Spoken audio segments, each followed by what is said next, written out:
Hello. This episode of Cinema Swirl was brought to you with the support of our backers at Patreon. Head over to patreon.com/Cinema Swirl to find out how you can support the show and get some exclusive bonus content. Right, let's get swirling.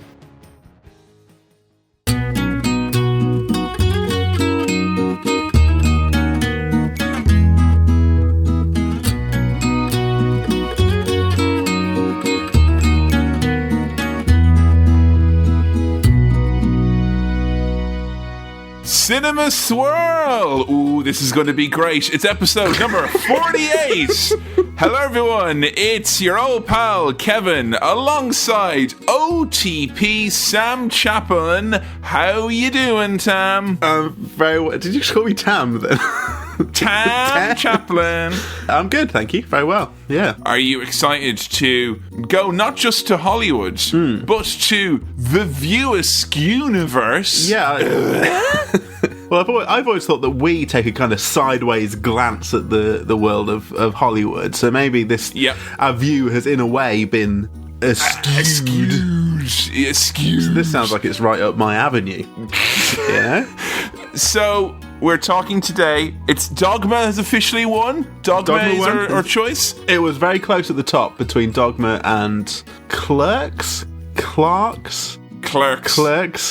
That Clerks is a very different movie. Okay. This is a shoe movie. It's a shoe movie, yeah. Sure. Dogma won. Lots of votes, lots of engagement on the socials.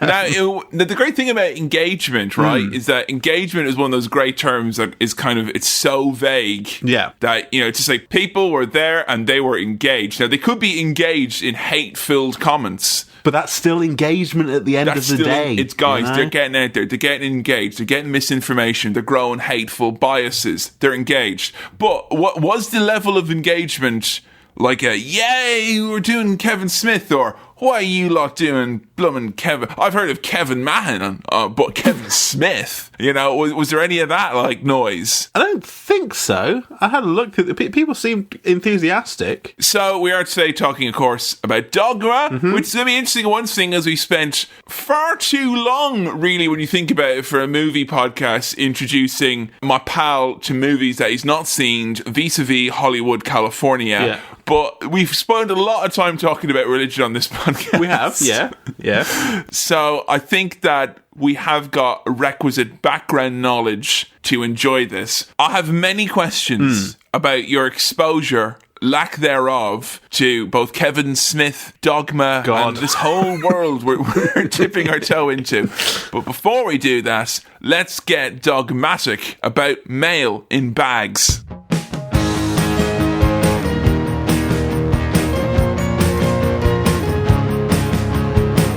You're in the bags of mail. Hi, welcome to the mail bag. I thought we should pluralise it. We're in the mail's bag. No, mail bags. We're in the mail bags. Oh, because there's so many. There's so many that we've had to put it into... engagement, Sam. There's so much engagement. So much. The audience is so engaged. Welcome to the mail bags. Yo. Let me just take a dip into one of them. Oh, wow. If this thing now, you can have your choice of two. There's mailbag A, and there's also mailbag number 2 over here. This is like what happens on The Chase. Do you watch The Chase? I've watched enough Chase to get your obtuse references during the final it. Chase, when they pick between set A of questions and set B, whenever they pick set B, my mum's like, well, they fucked it. That's all done now because they picked set... Idiot. Well, she doesn't swear like that, letter. but she's like... I can't remember if it's set A or B, but she's like, one of them you won't win if you pick it. So I've gone with set A, which is...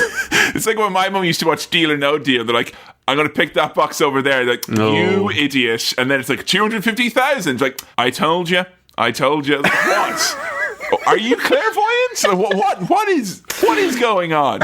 Now, enough time has passed from Deal or No Deal that we can all go, hang on, people were engaged, reckoning they knew how this worked. I love Deal or No Deal just because people would think they had a strategy and they'd be really into it. I loved it. I loved it so much. I loved the Dream Factory. I loved the Pilgrims.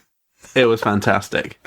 I did statistics to, like, my final year in university, and as part of my master's, there was a mandatory statistics module. I've got statistics coming out my fucking arse and eyeballs. Yeah. And even I know that it was a random ass game. Maybe it wasn't meant for me. Like, I don't know. No. There's one exciting episode where someone went just from left to right. They just opened the boxes from left to right, and I was like, that is just as random as if you pick them randomly, but it doesn't feel as random. It's very exciting. But Edmonds was livid. Livid he was.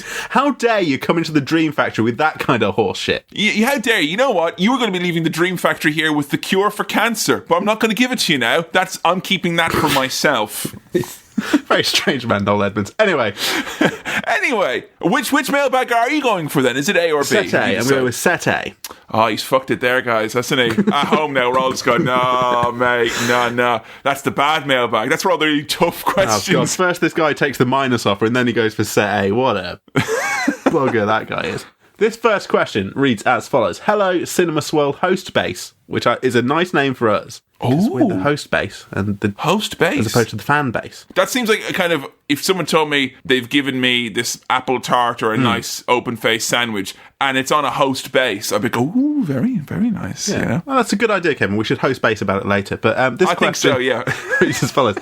With your reviews mostly being films that have been released in theatres, I'm curious to know about your thoughts on movies that don't receive a theatrical release. What, in your opinion, are some of... Which are movies just the same as those that are in theatres? Are some of the gems in the made-for-TV or straight-to-DVD universe? Thanks for your entertainment, Eric J. Any thoughts on this? Have you seen any straight-to-video classics? I mean, that's more of a swill question, I imagine. That is very much, and like, kind of, there is a part of me that wonders if it's a rule we should introduce in the swill over on Patreon, that we should only do movies that have had a theatrical release. Yeah. Because I feel that it's kind of cheating a little bit otherwise, because the short answer to your question is, like, is there any, like, fun to be had with V8, straight to DVD or VHS, whatever? Absolutely, yes. Yeah.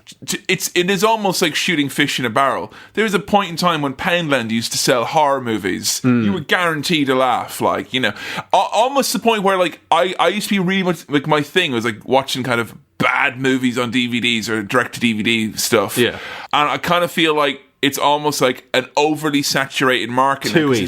It's not just like, oh, someone tried to make a movie and they did a bad job and it didn't get a proper release. There's people now who, like, make movies trying to aspire downwards. I think it's funnier, the idea that a bad movie was made its way into theatres and was still appalling. I think that, the barrier to entry to somehow break through that into theatres and still be piss poor. Yeah, even if it is someone like Tommy Wiseau, like, literally buying a cinema or whatever the fuck it is he did. Yeah. I have my own cinema, motherfucker. Part of that barrier to entry is just money, and if you can throw money at that, then fair enough to you, you've made it through. But yeah, I mean, with my love of wrestling, I've watched many a straight-to-DVD classic over the years. Yeah. And there are some particularly poisoned straight-to-DVD and straight-to-video classics in the Disney universe as well, particularly. Oh, some of the sequels. Yeah, Lion King 3 and 3/4 or some shit. Yeah. Simba's Revenge. Yeah, Disney did do a lot of those. And now I'm thinking, like, were they some spin-off sub-Disney company? I don't know. Was it like... No, it was Disney. It was just like, let's make... But do you think it was their main animators? Do you think it was like the proper crack team? But we're just... This one's for the DVD, lads, but it's just as good. It wasn't going to be... If I recall, Robin Williams did come back for, like, Aladdin 3 or whatever it was on video. They're like, and Robin Williams is back. I'm like, God, things must be going pretty bad for him. Like, you know, if that's... Missed out Aladdin 2. Yeah. Aladdin 3, I'll dip my toe right back in those waters. And what about all of the several issues you had with the use of your likeness and image and performance to promote toys and stuff that you said was against the ethos of your... Oh, no, he's okay with it now. That's all right. That's all right. It worked out for the best. One of my favourite that I've seen, but not actually watched... Now, I mean, as in visually, I've seen the DVD box, is Poundland's, I think, like Kick Punch Panda or something like that. Some kind of Kung Fu... Not Kung Fu Panda. No, but it's basically the same 3D model of a panda, but with slightly different wording. But Sam, I mean, that movie has obviously got a bit of a leg up on a lot of its competition because that is literally standing on the shoulders of giants in the seminal classic Kung Fu Panda, which will be coming to Cinema Swirl next episode. Okay, so thank you, Eric, for that email. Next question. Well, there's an interesting thing about this. So this email, it came in Irish. So it was all Irish looking. I couldn't read any of the words. How was that for you now? That must have been something I felt somewhat insulted. Somewhat... Why and how? Right, okay. As in, this email is not... doesn't seem like it's directed at me. Oh, right, because it's in Irish. You think it's kind of like a secret code for me from the homeland. Yeah, they're like, oh, Sam won't be able to decipher this. But the joke's on you, because my Gmail inbox has a handy and presumably extremely accurate translate feature. So I am able to read this email. And now you're going to think that all Irish people speak in broken language. Here we go. They don't have the past tense in Ireland, as a matter of fact. Hello, friends. So not just to you. I like when swirl Irish cinema. It's wonderful that the Protestant Englishman learn our language. That's you! That's me. That's you! The Irish swirl, may we get your feel, Befedia movies, like The Commitments, The Butchers... Sorry, Befedia movies? It's a... Spell the word! Right, it's a B-H... Yeah? F... E with a little line on it. Fodder. Yeah, pardon? And then dear, as in D-E-A-R. Right, okay, so that right there, that's an Irish word, is what that is. Oh, is that snuck through the translate? That has slipped through the net a little bit there. It's like when you open up a tin of tuna and you just get a little bit of dolphin in there. It's like, right. Mistakes get made, unfortunately. Okay, so Fedia movies, like The Commitments, The Butcher's Boy, The Van, Black 47, The General, My Name is Yu Ming, Into the West. And that's the end of that sentence. Thank you, James... But in Irish, it was Seamus. You didn't know that? I didn't know that Seamus was Irish James. Yeah, Shamey is basically Irish Jimmy. Is that a thing? Yeah. I've learned. There you go. I never knew that. And assumedly the writer that likes when the Protestant Englishman learns a new word as well. Yeah. So, yay! It makes sense now I'm looking at it. Isn't it? But I never thought that. I never got that. It's nice and reassuring to know that Google has a lot of the same difficulties and barriers to entry with the Irish language that I myself had as a teenager. Not really great with the word order, the tenses, certain words you just kind of go, fuck, I'm not doing that one, mate. Like that's very true to my experience of Irish. I think the rough gist is, you guys going to do any Irish films? And we've had requests before for Irish Swirl, I'm pretty sure. Yeah. The short, yes, we will. Okay. We will definitely do one. All right. The only question is trying to actually narrow it down, because I would love to show you a movie that obviously makes you feel really bad about the fundamental fact that you are English. Sure. A Michael Collins or The Wind That Shakes the Barley might seem good. Yeah. But also I may kind of want to make you to feel kind of like bad for Ireland in a more general sense. Okay. And that makes sure something like The Field or something like that, So we'll have to dwell on this. And if you are any Irish listeners... Do you want me to feel any positive feelings? No. No, sure. Okay. Yeah.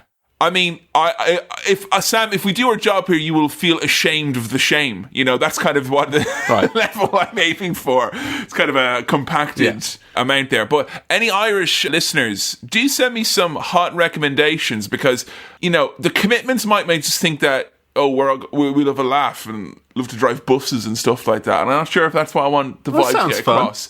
We need an honest vibe across, bearing in mind the affliction of my co-host, which he cannot help that he is English. Yeah. So you can hit us up on Facebook or Twitter with some suggestions for Irish Swirl. If you do send those in Irish, bear in mind I can Google Translate them and it is perfect. So 100% accuracy. Yeah. And when we record it, what we'll do is we'll just put the audio through and translate it into Irish that way. Sure. Because I think that's just fair to Ireland. Those questions came in from cinemaswirl@gmail.com. That's cinemaswirl@gmail.com. This last question comes in from facebook.com/cinemaswirl. I like we're getting the rotation here now. Yeah. This is good.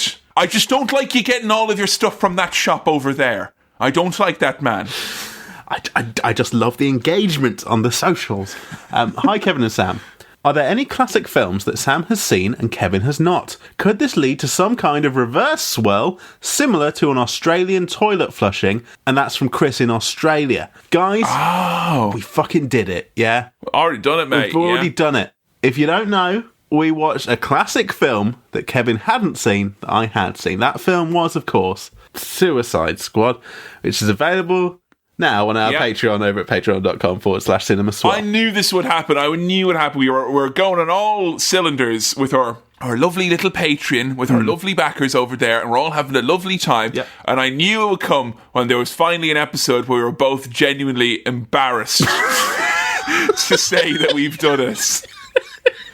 So yes, we have done a reverse swirl, and we hit all the criteria. Had Sam seen it? Yes. Had Kevin not? Yes. Did it have Jared Leto in it? Yeah, baby. You know, I had all of that. You know, all the hallmarks of a classic. Honestly, since we started Cinema Swirl, we had requests for some sort of reverse swirl. It's been one of the most requested things for us to do. It's quite a difficult one because I've seen a lot of movies and you've not. Yeah, so it's hard. It's very hard to find those. The very nature of this podcast. I think Avatar that's one. I have seen Avatar. You have seen it technically, haven't you? And you haven't. Yeah, I've not. No. Well. Well, Jesus, to stand alongside shoulder to shoulder with Suicide Squad. I'm delighted that that's the first reverse swirl that we've done. That makes me very happy. That after all that build up and people asking, it's Suicide Squad. This is a fun episode. We had a great time. But from Sam and Kevin here at Cinema Swirl, we're sorry. Thank you for all your questions. If you've got any more, send them on in to cinemaswirl@gmail.com or on the socials. Or on the socials. Can I say the socials? That's cinemaswirl@gmail.com. Yeah. I said there. Call on the first bounce. It's all right. Sam, Kevin Smith. What do you know about the man himself? The man who's starring in this movie, wrote the bloomin' thing, and only he's going to go and direct it. I'll tell you what I know about Kevin Smith. I know he was formerly a big lad. Yeah? He still always wears like a hockey jersey and a black coat. Like a very big hockey jersey. I know what he looks like. He looks like a big hockey jersey that is like a little face is grown out of. And hello, I'm going to make some movies. I also know he's quite the good storyteller on, say, a late night show. As in the kind of the routine of like, anecdote. Hey, you got something to promote? Yes. And before I promote my thing, I've got something small I wish to promote. My anecdote. Yeah. You know? He's good with his anecdotes. I heard about him having a heart attack, and that's why he's lost a lot of weight recently. That is the funniest heart attack story ever, though, mate. It is. But he does seem quite funny and interesting to listen to. You liked what you've seen of him so far. I've seen. So you have seen him as a personality on late night. Have you seen him? Yeah, late night shows, little clips here and there. I know he's a podcaster. I know he's very into his podcasting, whatever that is. I don't know, but I'll never get over. Like, you know, no idea. Have you listened to any of his pods then? No. No. Okay. No. But I know they're very popular. They are, yes. Yeah, I know he likes comic books. I know he might have been in the running to direct a Batman or something like that. And also maybe a Prince documentary or something. I've heard, so you watch one Kevin Smith clip, and then on your YouTube recommended, it's like, Kevin Smith slags off Prince about the time he went to Prince's Prince Ranch or whatever it is. Kevin Smith has a go at it's Superman he was going to do. He was going to do Superman or Batman? Something. I remember hearing a Batman story. Right. The problem with me here now is that, like, literally with Kevin Smith, I was the biggest fan in the world. Biggest fan. Okay. And then literally as soon as I turned 21, maybe 22, and with social media stuff, I don't know what it was. Maybe say he stopped making, like, the movies from this world that I love so much, or I grew out of it, but I just kind of had a cold, hard stop. Like. So you were a huge fan. Massive fan. We are about to watch possibly one of the biggest moments from my childhood. I remember seeing this, and there's very few things that I can compare it to in terms of, like, you know, when you see something when you're a kid, and I'm not sure if you got this feeling as much because you obviously missed out a lot of these movies, but there's a feeling where it's like, wait a minute, this exists, and there's loads of things like this form of humor or entertainment exists. I think I got that feeling when I first watched wrestling. When I first saw The Big Lebowski, and like when I first saw The Talking Heads, right? You know, like just stuff like that, where it's like, wait, this media can include this type of thing. Okay, so whoa, yeah, and very much a mind blowing situation. So yeah, for me, Dogma was my first. Clerks. Mallrats, Chasing Amy. You know, I think I was the ideal age, much like with wrestling when I was a kid. It's like, whoa, this ain't for no 8 or 9-year-old boys. This is meant to be for 18 to 24 male demographic. Sure. But when that is getting there with kind of raunchy humor and, you know, gross kind of sick humor and, you know, silly drug humor and hot babes and lots of jokes about nerdy shit. Like that was the thing, nerdy shit, jokes about that. You know, that was quite a huge, overwhelming type of an experience. I feel like as a kid, you know, by the time Clerks 2 came out, where it's like, oh, this is going to be reflecting about being older, I was like 20, I think. So I kind of felt I grew up with the franchises type of thing, you know. But like, Dogma we're obviously going to do. I think Dogma is probably the most popular. Had you heard of any of those other movies? Like Clerks or Chasing Amy or Mallrats or... I knew about Jay and Silent Bob as characters. What do you know about Jay and Silent Bob? Kevin Smith is Silent Bob. What's his gimmick? He's silent. He doesn't say anything. Because that movie, the Jay and Silent Bob Strike Back, I think, or something like that. Yes. Seemed like a big deal when I was like, I don't know, 12 or something. It was coming out. I can't remember how old I was, but it was coming out and people... It was 2002 or 1. Because I was like 14 when it came out. You would have been like 10 then. Right, okay. So, yeah, it seemed like a big deal to the older kids. So, say we'd have been in the same school, I would have maybe heard rumblings from some of those older kids that this thing was coming out and this was kind of edgy. I never went to go and see it because I was a tiny boy, but I heard about it. Did it come across as being like, oh, that's some nerdy shit, or that's like, oh, that's some naughty boy stuff? Kind of like it was cool and different. In terms of Kevin Smith films that I have seen, I've seen one. Which is? Zack and Miri Make a Porno. Oh, okay. Now she'll point out with some of his movies, they're set in this kind of shared universe, and there's characters and places and things that are, you know, frequent throughout those. That wasn't one of them, was it? No, it's not. And I think that was actually the last movie of his that I actually saw. And then like after that, I was kind of like, oh, he's grown up. He's made a nice, sweet romantic comedy. I guess he's not going to make dick and fart jokes anymore. So I'm out of here. Yeah, I remember that film having some gross bits, but kind of just being quite nice ultimately. I enjoyed it. Yeah. I mean, I saw it 11 years ago. I assume it's held up robustly. And the only other thing I know about Dogma specifically, I know who's in it. I've seen the DVD cover, but I have seen the DVD quite often because an ex-girlfriend of mine, her mum was Christian and would, I think, work at the church or volunteer there or something. Quite a devout Christian, you would say. But kind of like one of these cool Christians. She had Dogma on DVD, and I said, what's that? And she said that she'd used it to show some of the kids at this kind of like after school thing. Yikes. And I was like, what is this?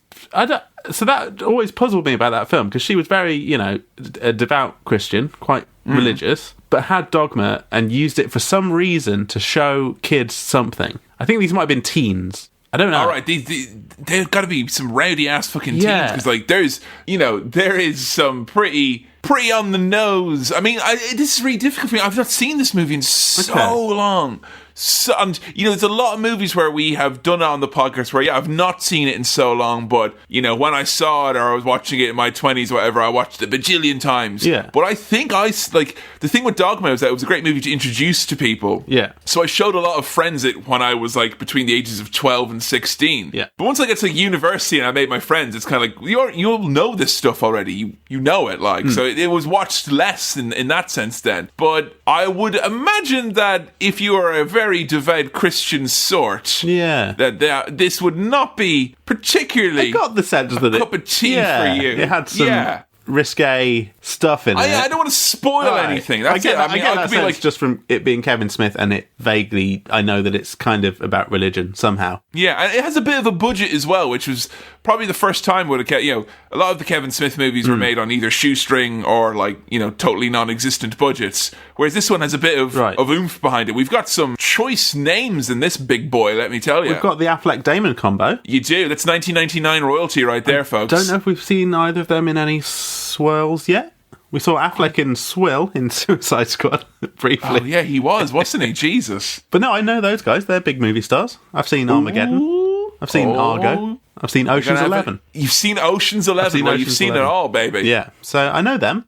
They're in it. Now, I've got one question for you. Yeah. You said you were a big Kevin Smith fan, and then you kind of moved on from that. Huge. Massive. Has he done anything wrong? Like, probably. Here's the thing. It's difficult for me to say that with any authority. Yeah. As he said, this is the thing. He's got a podcast. I feel he's probably said some contentious We've barely things. got 50 episodes of this podcast, and it feels like there's probably infinite hours of us talking on the internet. Yeah. And he has so many podcasts, and he's been on. I've not listened to a single one of his, and I can't say, all 9 million episodes of the Smodcast, he's not said anything bad. Or with regards to the movies, though, I think it's going to be a case, and this is me having not seen it since I was literally 18 years old, I think. Yeah. But I'm going to imagine that there's a lot of like tropes of the time that will have aged quite poorly. Okay. And I think some of the drug jokes in a world where, in an America where marijuana is decriminalized in a lot of states may seem a bit kind of lame. Sure. And I think that the treatment of women in certain respects might be a lot to be desired. I know that Clerks is aged pretty badly in terms of it's surprisingly a guy in his early 20s in the early 90s writing about relationships isn't the most well-informed person for 21st century. So I should bear in mind that this is of its time. Yes. Yes. But in terms of him coming out and saying something like really like objectionable or hateful or something like Nothing that you can think of. None that I can think of that springs to mind. Big ticket, like, fuck this guy stuff. I mean, he called his kid Harley Quinn, and then like he went on and on and on in his podcast and stuff about how hot Harley Quinn is, and he always talks like he's overshared with relation to masturbating and stuff. You just say 60 minutes of Kevin Smith talking about beating off. Yeah. And it's like, all right, he's obviously grown up a lot in the last few years. But I'll tell you what, as I've seen this many times, I will do a cursory glance online to check if he has. Because you just have this kind of look in your face, like you have this feeling. Yeah, I don't know. He has like a Louis C.K. vibe, like something's going to come out about. There's got to be something there, just from because I think there's a lot of people who were big fans and now are not big fans. Yeah, and even the separation of the art and the artist. I think that if you grow out of something, it feels like he's not. He's very fondly regarded by some people and not by others, and I'm just wondering where that comes from. Like, I'm pretty sure if I never saw Kevin Smith stuff and it was introduced to it now, I probably would like look down my nose at it a little bit. I kind of need to. That's I'm going to be judging this now with. Obviously, there's going to be a lot of nostalgia with this because I've not seen it in so long. But I also kind of have to ask myself, I don't blame someone who would see these movies now and kind of be like, Jesus, what the fuck is that all about? It's very much like kind of a. I don't know if it has a. You had to be there. You had to be a teenager in the mid to late 90s to truly appreciate this very specific strand of bawdy humour. But like, I'm thinking though the stuff that I loved most about, because when I was a kid I was a little fucking prude. Like, I didn't like if there was loads of like jokes about drugs and naked ladies and stuff. Coarse language. But the stuff I loved about it most was the references to sci-fi and to pop culture. Yeah, it was one of the first times where it's like, God damn, here's a filmmaker who is just wearing his heart in his sleeve saying, I love the nerdy shit that fucking was the concrete building blocks of Hollywood in the 70s and 80s. I had that about Space. I think a lot of people had that about Space as well. Very much similar. Yeah. And I wonder, oftentimes with Space, similarly, and Shaun of the Dead and a lot of that kind of world, that if I was to visit it eyes unseen as a crusty old 30-year-old, if I might not have a slightly different opinion on it. Perhaps. But I mean, do you like a bawdy comedy? Because there's some crack. Like Pineapple Express, I think, is a fucking masterpiece of like crude humor. I do love silly. I love daft. Yeah, even sometimes slightly kind of edgy. Maybe, I don't know. I think so. I think I can deal with crude humor and shock jockey type goofs. I'm all right with that. There are definitely points in Kevin Smith's career where his attempt to be shocking or kind of edgy or kind of, as like kind of, look, they're giving me money to make a big movie. I can't believe I'm getting away with this, man. Kind of, whoa, dude, I can't believe you put a masturbation scene in your big Hollywood movie. But I will say, we are about to watch possibly one of the finest gourmet slices of Kevin Smith. This is, for many people, peak Smith. And I think this is his movie that has the broadest appeal from this universe, I should say. Yeah. This is the movie that has the broadest appeal. And for many folks, it was an entry point because it was, in the cinemas a lot. Yeah. All right. I think I'm excited. I think. I don't know. I'm curious. I'm curious. You're curious. Curious. It might be right up your alley. We'll find out if you and I could have been friends when I was 15. All right. Well, no, but what we'll find out is if 28-year-old me would have been friends with 15-year-old you, which something about that is not good at all. And if we find that to be the case, the relevant authorities will be alerted, and then we'll have to have a chat about separating the art from the artist on the next episode of Cinema Swirl, where we replace you. All right. Are you ready for this one? I'm ready for this. Yeah, you got your comfy hockey top on? Yeah, I'm a big coat that I never take your off. big coat. All right, let's turn our caps backwards and let's go do a Cinema Swirl.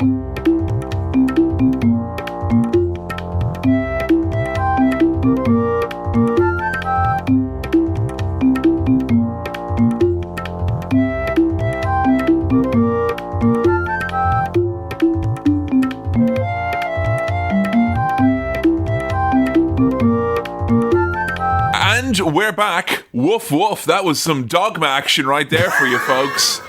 And, man, that movie was certainly something I saw 20 years ago. Sam, initial gut reaction to Dogma, your first trip into the View Askew-universe. What I will say is that if I'd have watched this when I was 15... I would have felt very smart for having watched it. Ah, I see. But now, it feels like one of those things that's really like a teenage thing, I get. But he would have been older than both of us now when he made it. I know, but I think it was... I think, yeah, the vibe I got was that it's that kind of slightly smart alecky, here's a kind of cool, kooky, twisted kind of take on religion. Sam, are you saying it's not about comedy, it's about beliefs? Yeah? Let's go deep for us there. It's from the get-go. I'm not saying I hated it up front. I'm saying, I think I would have appreciated it more as a younger man, but there was some stuff to take away from that film. Okay. Taking it away with me. There's a lot to unpack. 2 hours and 12 minutes thereabouts to unpack. Sure. This is a much, much, much longer movie than I remember. I think it's going to be... Yeah. Yeah, I swore like Kevin Smith, it was all like, punchy little comedies and all that, but this is his first kind of like epic. I must say, I am quite happy the way that your sentence went there at the start, because I was worried you were about to say, if I saw this when I was a kid, I would have felt so smart. But I watched this as an adult, and now I feel so goddamn dumb. I was really worried that you had tied it up in a little package there, and there was nowhere for us to go. Just the credits roll, it's all over. That's the end of the podcast, folks. Thank you for your professional ambiguity, Sam. I appreciate it. You're welcome. It remains a mystery what I truly thought of this film now as a late 20s man. This is hard, though, for you and I, though, in this kind of... because this is 1999, I guess, and we've established that you would not have been a teenager. You would have been, like, a lad. Like, you would have been a wee lad. Yeah, definitely not the time frame.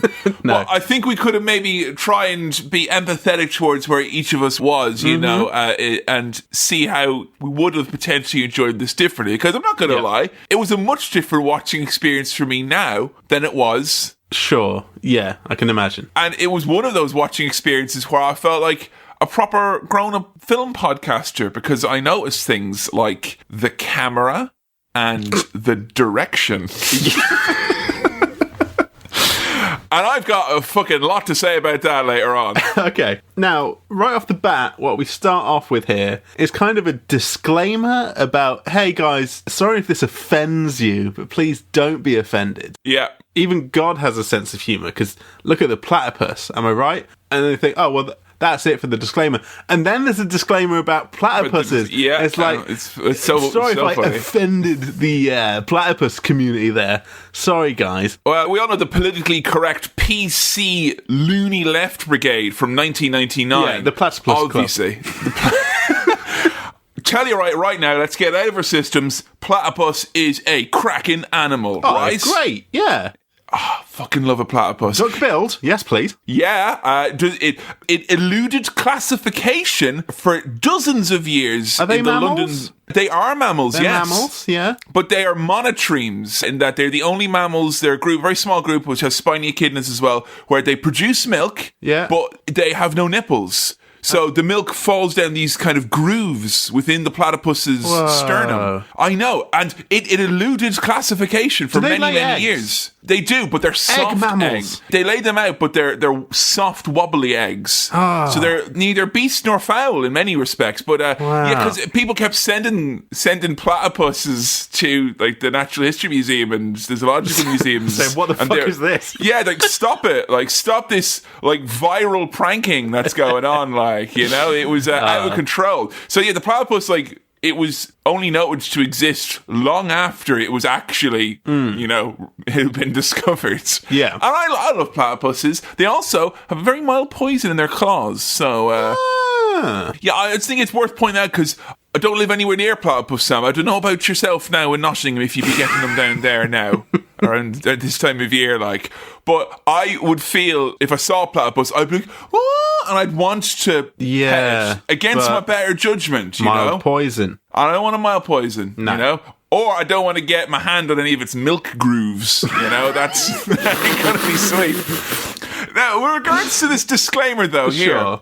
I wrote down this was very passive aggressive. It was. But it seems that now, but back then it felt. I thought it was very clever. Well, yeah. Straight off the bat, this is the thing I'm talking about. How as a teen I would have been like, yes, that's cool. But now I'm like, I think maybe the last 5 years of comedians on Twitter has kind of put me off the whole kind of, don't be offended by this kind of, comedy's about comedy, man. You can make jokes about anything. I think that offensive comedy is followed, not too closely, but somewhat closely by comedians discussing the issue of offense in comedy. But this little disclaimer, this reminded me of when I did stand-up comedy in secondary school at the talent show, and I was like, all right, teachers, let's all be, what are we all cooler jets here? Yeah, I know you're all going to be offended about my hot takes about Mr. McGeady, but we're gonna have a little bit of fun here. So don't get all flustered, and it very much.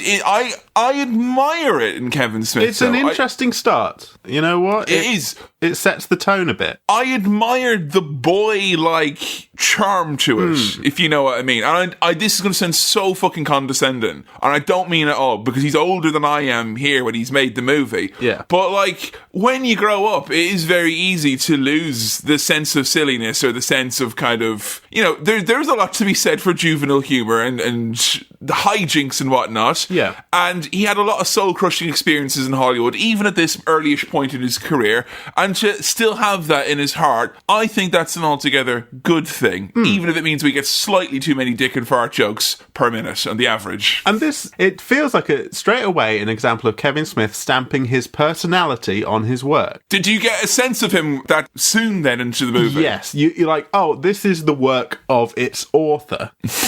I can see basically the outline of a big coat and a hockey jersey here. I know who did this, and it is very apparent throughout, really, that this is a Kevin Smith film. And I think that is both a good and a bad thing in different ways. It feels very Mr. Kevin Smith. This baseball cap that you're wearing, the issue of which is to prevent the sun getting in one's eyes by turning it backwards, you have merely put it askew, as well as my expectations about how a man should dress himself in this time of year. Can I say as well, we've said it a couple of times so far, view askew-niverse. Yes. I didn't think words could have a bad mouthfeel, but these ones do. View askew. It is the vocal equivalent of overcooked squid or liver. It just feels wrong in the mouth. I'm going to try and say it normally. Oh, just watching a film from the view askew. Oh, no, it's... You can! We open in Asbury Park, New Jersey, which I recognise because the wrestler is from there, where an old man is attacked by buzzing teenagers. with hockey jerseys. Hockey jerks. Come on now, Kevin Smith. Those are your favourites, aren't they? For a bit, I thought, are these the main characters? Just a bunch of marauding hockey hooligans beating people up? That might be fun. That's a different movie. Okay. Is there one? We will do that for another time. No, he's not done one. Okay, but there is one. There is a rich history of certain movies that do have rollerblades in them, as an antagonist. So we might have to look into that at some point. Okay. We come into possibly my favourite joke in the movie, which is Catholicism. Wow. I do like this. I did like this whole so bit. much. I used to be quite a big George Carlin fan. Again, early on. Big Catholicism fan, as you know, Sam. It was nice to see him pop up. He's good in this. He's really good. He's very good in this. I fucking love his voice, Sam. It's great, yeah. I know very little about George Carlin. He was a stand-up of significant note, I'm pretty sure. Yes, perhaps most famous for doing a routine where he just said a bunch of swear words that you can't say on TV. I know, but at the time, everyone was like, whoa! He said... Well, I bet he got some serious time out for that one, did he? I think so, yeah. But somehow his career recovered and he made it into a Hollywood picture, which is pretty impressive. This whole bit is great. The kind of rebranding of Catholicism, that's quite fun. Yeah, lol at this supposed progress in 1999. Here we are 20 years later and not even a whiff of it. As you can imagine, folks, the old Catholics love a good ribbon. They absolutely do. And it's not just because Eve was made from Adam's rib in the Holy Scripture, but they love a good joke, like, don't they? They love having a bit of fun poked at them. But they didn't like Dogma. No. There was a lot of protests about this, but the protests actually happened before the movie was even released. And I think once the movie came out, it was like, Right. It all died down by the time it actually was released in cinemas. Yeah, the idea of the movie was a lot more offensive than I think the movie itself. I think that happens a lot, that you kind of hear, a film is lampooning this. It must be awful. I'm going to protest it, but without having seen the source material. And, as a lapsed Catholic, I look here, I've got a Buddy Christ little statuette proudly displayed in my home. I have had for many, many years. And I think the movie has a little loving nod to old Jesus Christ there. Unlike supposed pro-Catholic movie, The Passion of the Christ, they're baiting They're baiting 7 shades of shite out of him, whipping him, and you think, he's going to get a crown. All right then, my man JC, the crown of, thorns! Boo! Boo! Yeah, you know what, Mel Gibson, get out of Hollywood, because you don't treat Jesus that way. What the fuck? Is this film the origin of the Buddy Christ? The kind Yes. Yeah, because I've seen that fucking everywhere. Have you? Other than My House, where have you seen it? I know it's a meme. Is it? Yeah, people use it as a meme. Perhaps maybe like 10 years ago now. They've got little figures of it. I've seen those around. I used to see that in the kind of what I would call the goth shop. The goth shop. We'll go down the goth shop and buy a big, massive bag of button badges. Like, proper thing you get 110 lollies in, but full of button badges. Yeah, and they've got some Buddy Christ there as well. In fact, I think the kids who hung around in the goth shop would have loved this film. Would have gone absolutely cuckoo bananas for this. Absolutely. The denizens of Asha in the St. Stephen's Green Shopping Centre in Dublin, which was pretty much the portal to fucking hell, man, back in the day, yeah. They were all about this, nodding approvingly, yes, absolutely. So the Buddy Christ, that's kind of... I've seen that a lot. That this film has had a little iconic cultural impact. It's given the Buddy Christ out into the world. Apparently, I mean, were you able to find this movie with relative ease? Yes, perfectly legally from the DVD shop. Gotcha. Yeah, I had to go down to the DVD shop as well, because apparently one of the reasons this movie is actually really difficult to find digitally is that... Like, the company that made this movie, it was like Weinstein Company and Miramax, and then Disney bought it, but they only bought, like, Kevin Smith stuff was into bits and pieces. Like, Disney owned parts of it, and Miramax owned other parts of it, and the digital distribution rights weren't available for because it didn't exist back then. So I think that's why a lot of his stuff is difficult to access on a streamable platform. I think if I'd have looked in enough charity shops, and I don't mean that dismissively, I probably would have found this somewhere. It's very much a DVD film. I always resent having to buy a DVD of a movie that I previously bought a DVD of and then said, I'll never need this again, and then I do a fucking podcast. That was the one thing when I emigrated I really didn't see relatable through. Content right there. I'm not going to need this. So the idea here is that Catholicism, the Catholic Church has realised that Catholicism as a whole has recognised its shortcomings, and they're trying to get a bit of pizzazz, a bit of panache, get rid of all the depressing stuff, reframe Catholicism as being like a positive thing and not all about guilt. Mm-hmm. And the way they're going to do is they're going to have a special opening and rededication of their church, where there is an ancient Catholic practice. And I looked this up, it is true apparently, where just by coming through and entering into the church and giving a donation or whatever, you are absolved of all your sins. Is that real? That's a real thing that could happen. All sorts of shite back. There was literally a thing where you could go in to the priest. Go into the priest? Inside, like, you go into the magic bus and then you go shrink down. Being John Malkovich type thing. Where's his heart? It's not. It's so dark in here. There was a thing, I'm not talking about like 10, 20 years ago, I'm talking about ye olden times. Yeah. But you could go to the priest and you could say, I have committed adultery, I've used the Lord's name in vain, I've coveted the absolute fuck out of my neighbour's goods and or wife, I've done all these wrong things basically. And the priest would be like, all right there now, so we've got you there now for your 3 commandments, and the coveting, and that's 2 separate acts of coveting there. And they'd give you a bill for that, basically saying, right, you want to get into the kingdom of heaven, you want to wipe your slate clean here, so to speak. There was a dollar amount on getting into heaven. Pieces of gold or whatever it may be.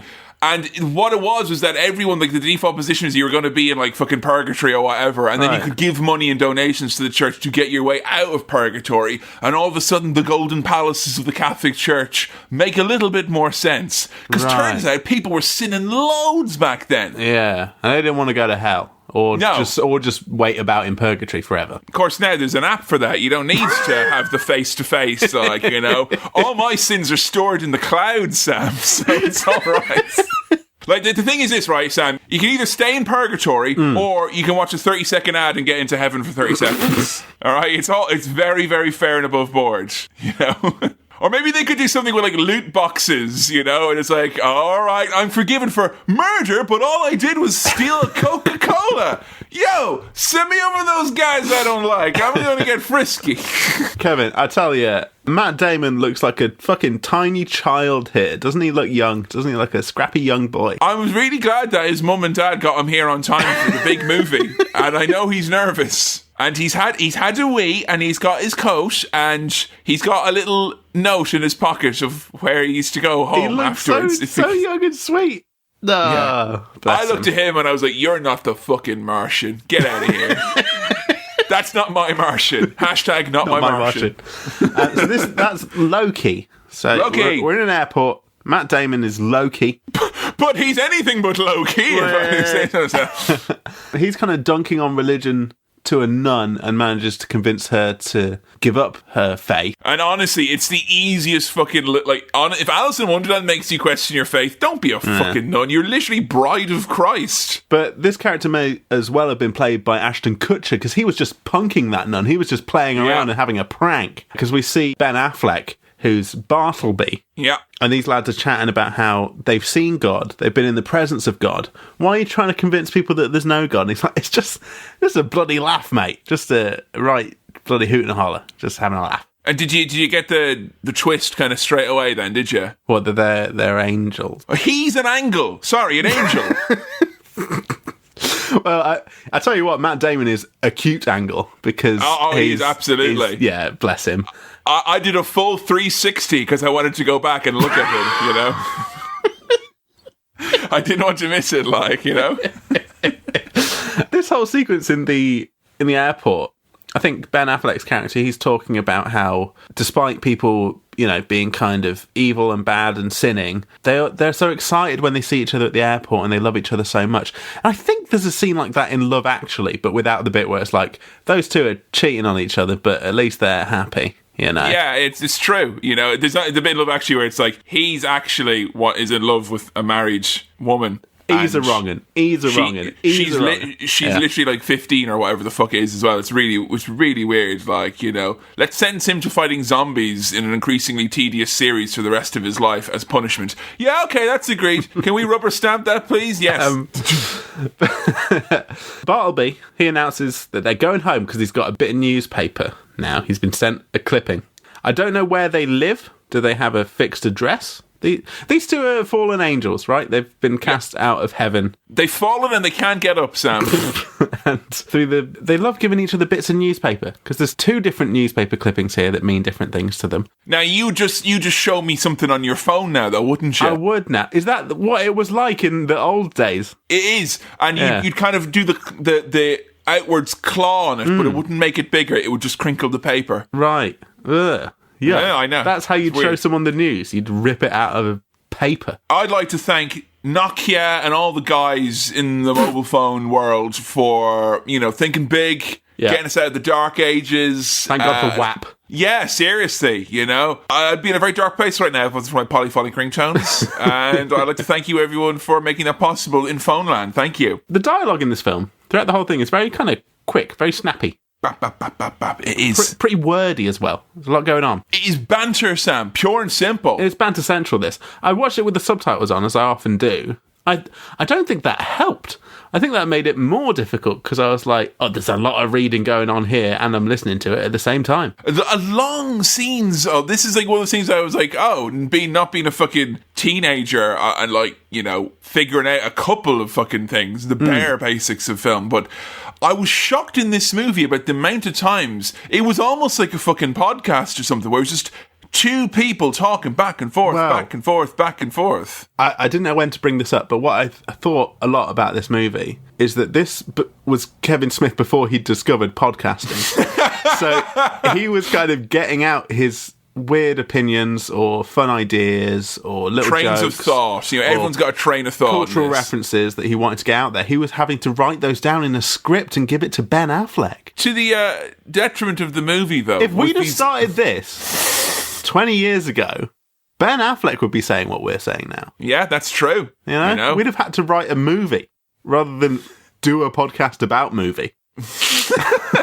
I think it's to the detriment of the quality of, like, it's a bit jarring to watch because I rarely see movies from the 90s and kind of go, oh, that's aged. But, like, there's a lot of dialogue and then it's just, like, two people talking, cutting back and forth. And I felt, it really reminded me, the only time I've had this feeling recently was when I watched Gilmore Girls for the first time. Right. I'm like, there's a lot of great dialogue here, but the people who are writing this have just sat down, wrote loads of dialogue, and there's no action. It's not dynamic, if that makes sense. Yeah. Like, it's static. And it's like, there's two fucking angels who fall into Earth, and we're just here like, like a ping pong thing. Chatting away. Yeah, it really... Maybe it's because I know the story. I actually was surprised I could quote most of this movie while I was watching it. And the movie, like, the plot is fascinating. The dialogue is fascinating. So I think maybe when you watch it, maybe the first few times, it doesn't matter as much. Yeah. But when I already knew everything that was going to come out of their mouths, I was like, this is fucking a tough watch here. I didn't think I'd get, like... I was very close to ramping up my speed,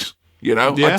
I didn't, but I was very close. Well, it feels like it's already done that in some parts because they are talking quick.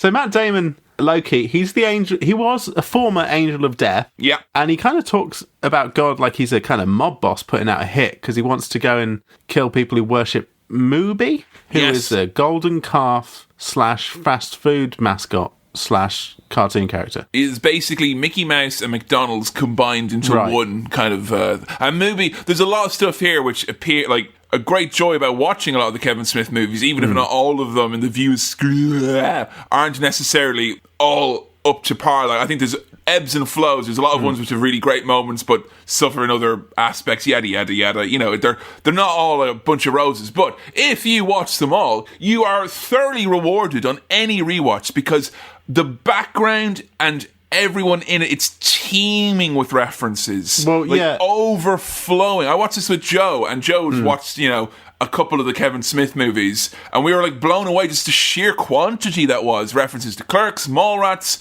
Chasing Amy, all in there, Well, and I would see stuff in the background of scenes, and I'd think, if I knew what that was, I'd know what that was. But I don't know what it is. There was even stuff this time around that I didn't notice in my many watches when I was younger. Like there's ads for Nails cigarettes, and that's what the brand of cigarettes that they sell in Clerks, the first movie, and just like tiny little things like that. Which it's fun. It does make you feel like you're part of like a special club, and all the cool in jokes. I mean, that's the kind of thing you need to form some sort of view-esque universe. Oh, stop fucking saying it, please! Oh my god. Also, there was one though in here though, which was for us. This was this little background joke for me and you. They had a W.H. Smith in there, and that was fun. They did, I saw that. I liked that a lot. Yeah. W.H. Smith apparently make most of their money from airport convenience stores. Their actual high street shops are not successful.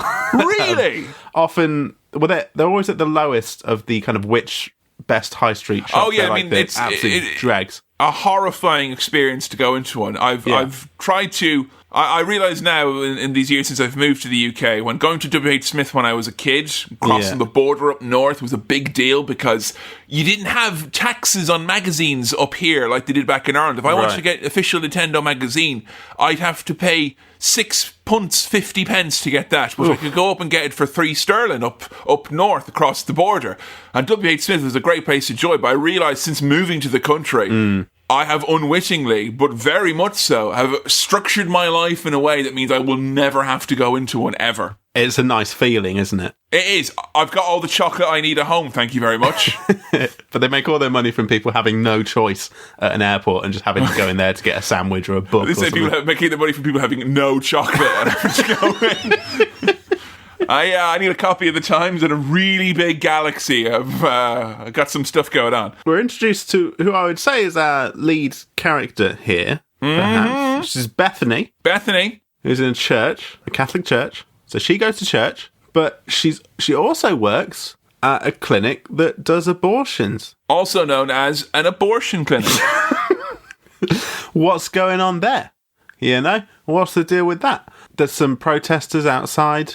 She says, "Oh, there's the Pope," and they go, "Oh, there's the Pope," and it's always fun to dunk on the anti-abortion protesters. That's like shooting fish in a barrel. Just it is, yeah. It's great to dunk on them. Eminently dunkable they are. It's a difficult thing to say. They're ever so. Also, as well, when they were in church in that earlier scene, nice little shout out, Nicene Creed represent there. Let's see it get spat out one more time on the podcast. It's really good. Yeah, glad to hear that again. Or lead character, or lapstish Catholic Bethany. Yes. Did you recognise the actor who played this role? No, I did not. I was like, kind of, my mouth was like agape, kind of go, who is this? She is Linda Fiorentino. Okay. Who was one of the lead roles in Men in Black. She's the main lady scientist in Men in Black, remember? She teams up with Will Smith. You seen Men in Black? A long time ago. I can't really remember it. At the end of the movie, it's like Will Smith walks over to the car and she's there and she's dressed up as the Men in Black. And it's like, oh shit, here it goes. Men in Black 2 was meant to be her and Will Smith. Right. Tommy Lee Jones would only sign on to be in Men in Black 2 specifically if she was not in the movie. Oh dear. And I tried to find out about her, looked up at her filmography, past the year, like she appeared in one thing in like 2009. Since then, nothing. But like after 2002 or 3, she just dropped off the face of the earth. She stopped appearing in stuff in movies. And I tried to, when you Google her, you find articles entitled "The History of Difficult Women in Hollywood," which isn't necessarily a good thing. And then finding out an interview with Kevin Smith from way back when on the BBC, he was asked who was the most difficult person you ever had to work with, and he said, the lady here played Bethany. He said that she was the most horrible person that he ever had to work with. She was a massive pain in the ass, and he wished that he said in a commentary track for the movie that he wished he cast Janine Garofalo, who plays her co-worker in the abortion clinic. That was his original idea, and he said he should have put her in it.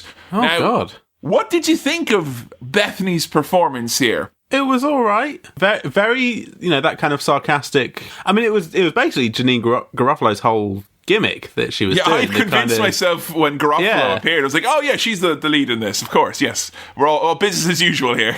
Sarcastic, dry humour. It was fine. I think it was a fine performance. I didn't think it was bad or anything. It was very difficult to find out why people didn't like her. No one, Men in Black, basically it's like, oh, she had a bad reputation. There's literally zero. The only other thing I found out, and this is the best thing about Kevin Smith having a roughly 86 million years of audio speaking about every subject, is that you can find out quite specific things. And he mentioned after his heart attack, a lot of people reached out. One of them was Linda Fiorentino. Right. And she reached out to say, if he was okay, and he apologised for saying the shitty thing about wanting to recast her and all that. I think the reason why she had an issue with him was that she was the lead character, so she was in every scene, and everyone else he allowed to go home when they weren't filming scenes because they were shooting in rural Pennsylvania, and she got annoyed with him, and he was like, what do you expect me to do? They're not shooting today. I'm not going to force them to stay here. And she had to stay because she had to film every scene. So it's like, okay. Was she a big deal at this She time? was going to be a bit. I mean, she was one of the lead roles in Men in Black. She was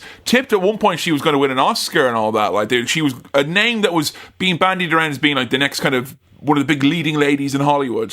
And that didn't happen for her for whatever reason. But I rarely see someone who's a lead in a movie and I'm like, the fuck are they? It completely went over my head. But her career disappeared. Now, I'll tell you who I did recognise. The guy playing Azrael. Jason Lee. Do you know where I know him most from? The Church of Scientology?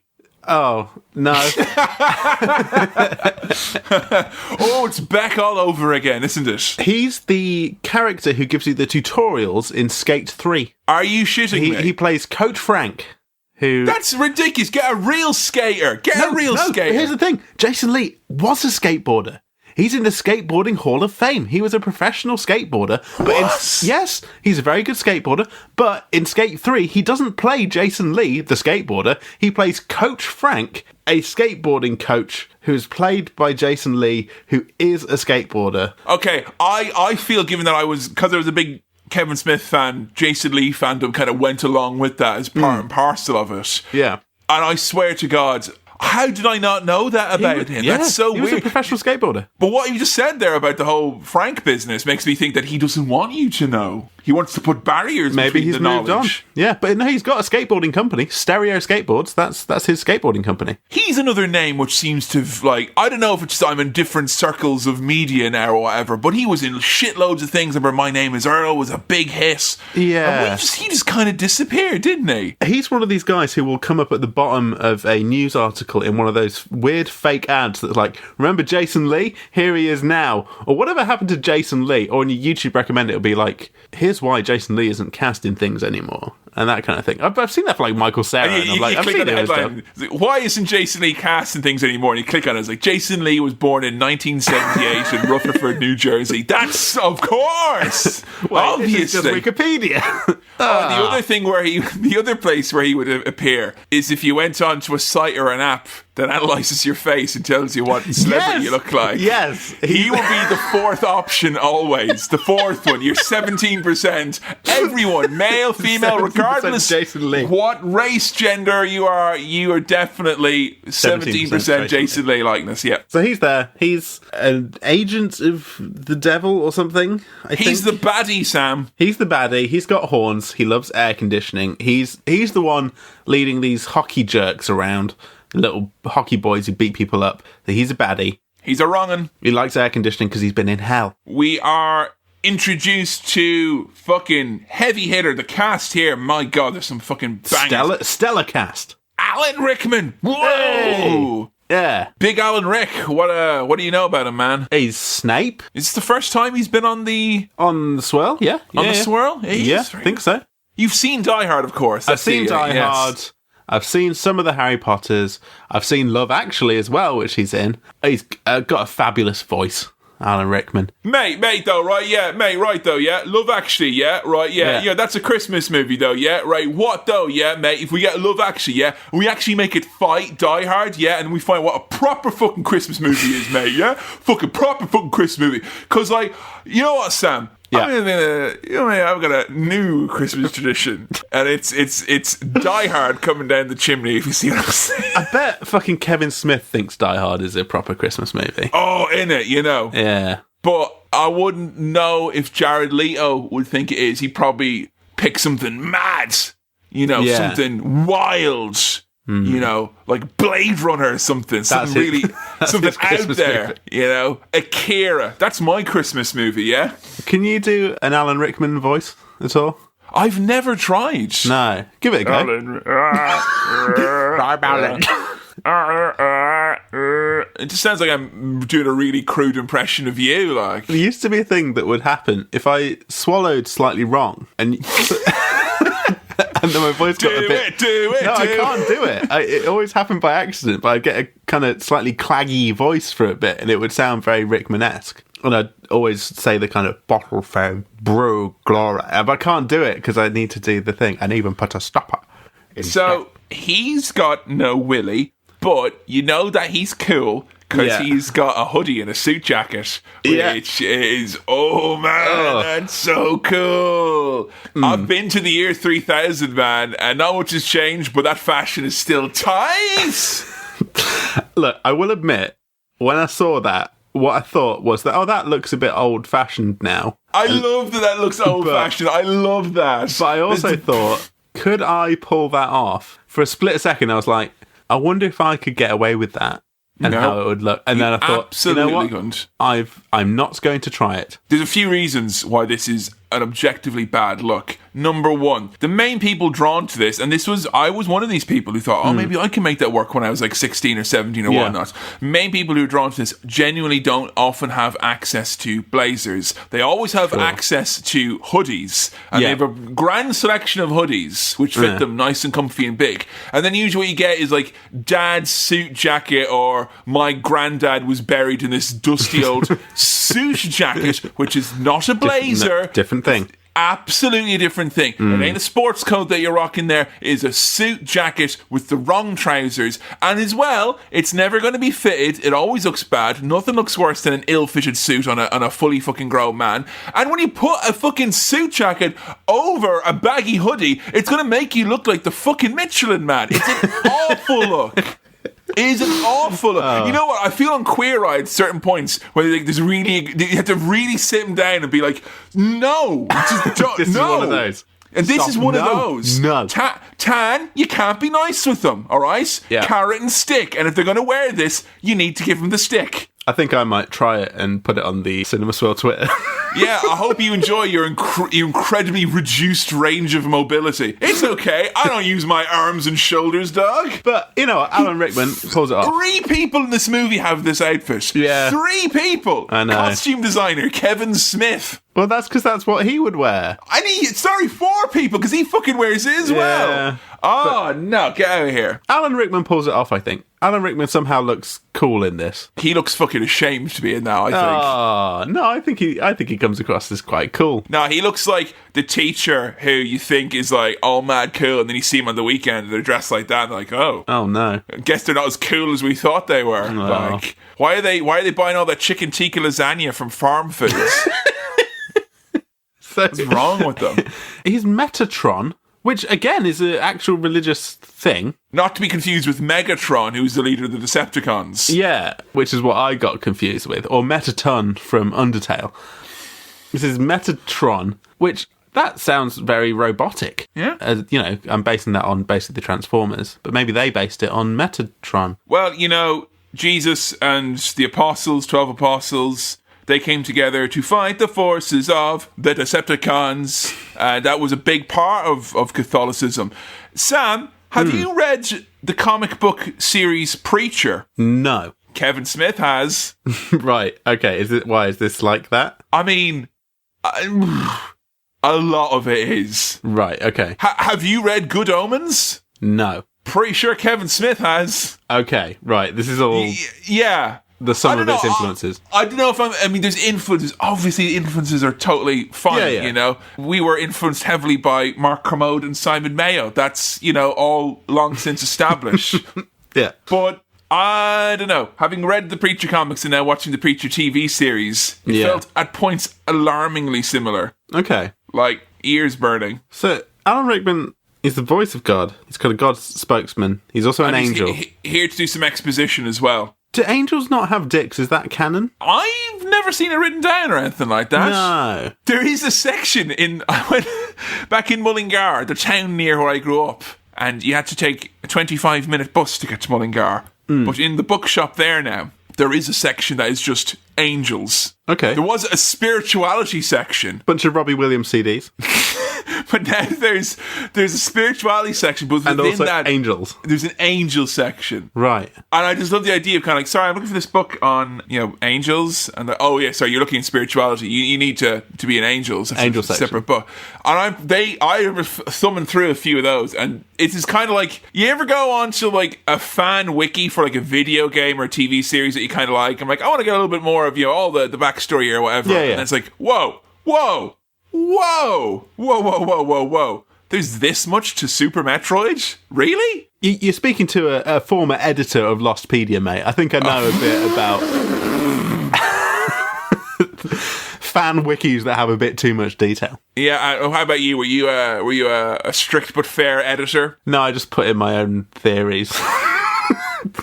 I got a warning email once from Wikipedia saying that your IP address has been been flagged for editing too many articles and stuff like that. And I was like, wait, what?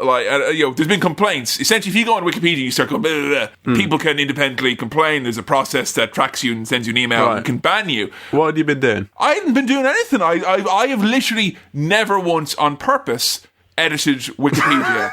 You might have accidentally edited the Wikipedia. I have accidentally once with touchscreen. I remember it's literally only a couple of weeks ago, and I nearly deleted some wrestling thing I was looking up, and I pressed them. Right. My fingers are too fat for my phone. It's like, do you want to delete all this section on championships and accomplishments? No.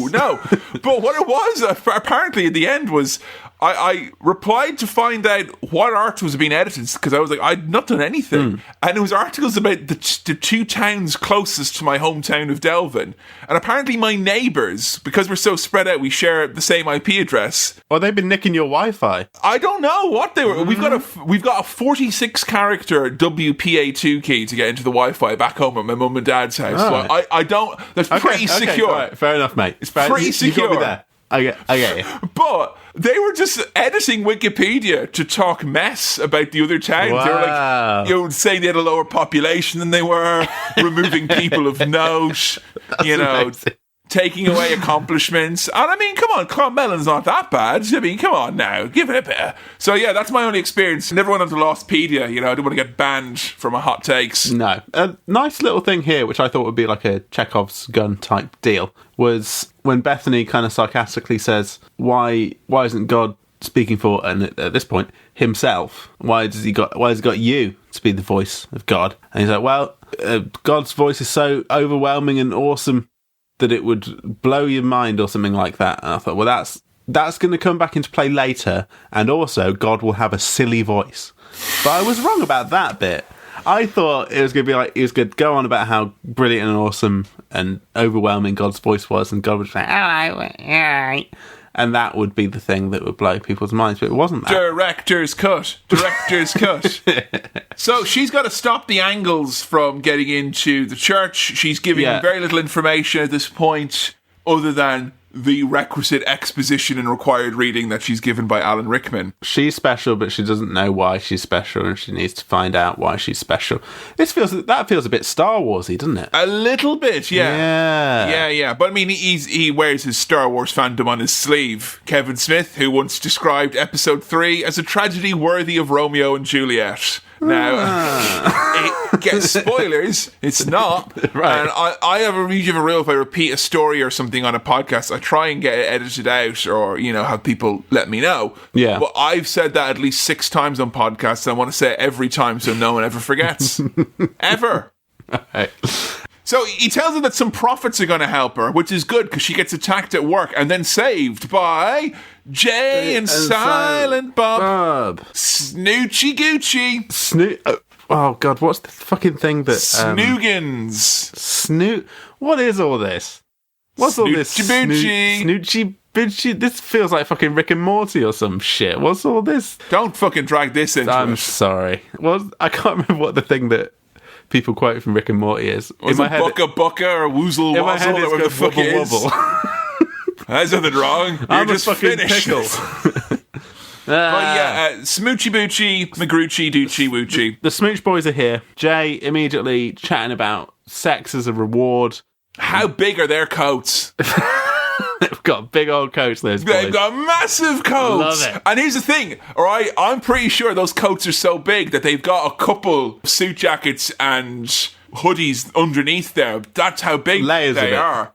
Yeah. It is very good, and I thought it was very interesting to cast two Zorb balls with a thin layer of coat to bounce around this movie in their massive fucking jackets. It's cold wherever they are. New Jersey. No, Well, where they are start out they there in Wisconsin, I think they start off in. Wisconsin. Yeah. Oh, yeah, because there was that, were they sent to hell? Worse, Wisconsin. That's a fun little line. Not to dunk on Wisconsin. Not to dunk. Oh, no, don't dunk in Wisconsin, man. They got cheese. That's fucking. They got cheese and rods from Frasier. Wisconsin is fucking golden. Keep doing what you're doing. You're fucking fabulous, Wisconsin. Okay. I hope to visit the Creamery State someday. So, Jay and Silent Bob and their massive coats. I'm gonna get fucking Heroes Welcome. I know what you're saying. They're gonna paint the fucking streets with I love cheese. I love. What's your favorite? Cheese. What's your favorite cheese? I'm big into my halloumi at the moment. Oh, it's a good old. I had Brian Salty. Zane round for dinner once, and I made him halloumi. And I'm not gonna lie, Sam, I blew his fucking brains out. Have you ever had halloumi? Never had it before, and he's like, that's a cheese big for moment. dinner. I'm like, yeah, get fucking ready, big man. Someone introducing you to halloumi is a big moment. And It is. it always seems to be someone saying, have you heard of halloumi? Like they're this obscure punk band that your older brother is introducing you Yeah, to. no, I like halloumi's earlier stuff myself, Yeah. personally, yeah. It's cheese, but you fry it in a pan and it squeaks sometimes, or you grill it. It's kind of squeaky and salty. Give me that cheese. Give me that sweet halloumi. It's halloumi, if anyone's ever home thinking, I don't want anyone to judge me for eating a big plate of melted cheese for dinner, it's okay, you can get halloumi, and it's okay. Bit of halloumi, bit of chili jam. Oh. Well, I'll tell you now, right, this is some behind-the-scenes fucking shit right here, Sure. right, okay? And I usually only say this for Cinema Swill, which is fucking, on Patreon, chocked to the brims with behind-the-scenes sexy gossip, right? Chocked to the brim. Chocked to the brims. Put that on a t-shirt.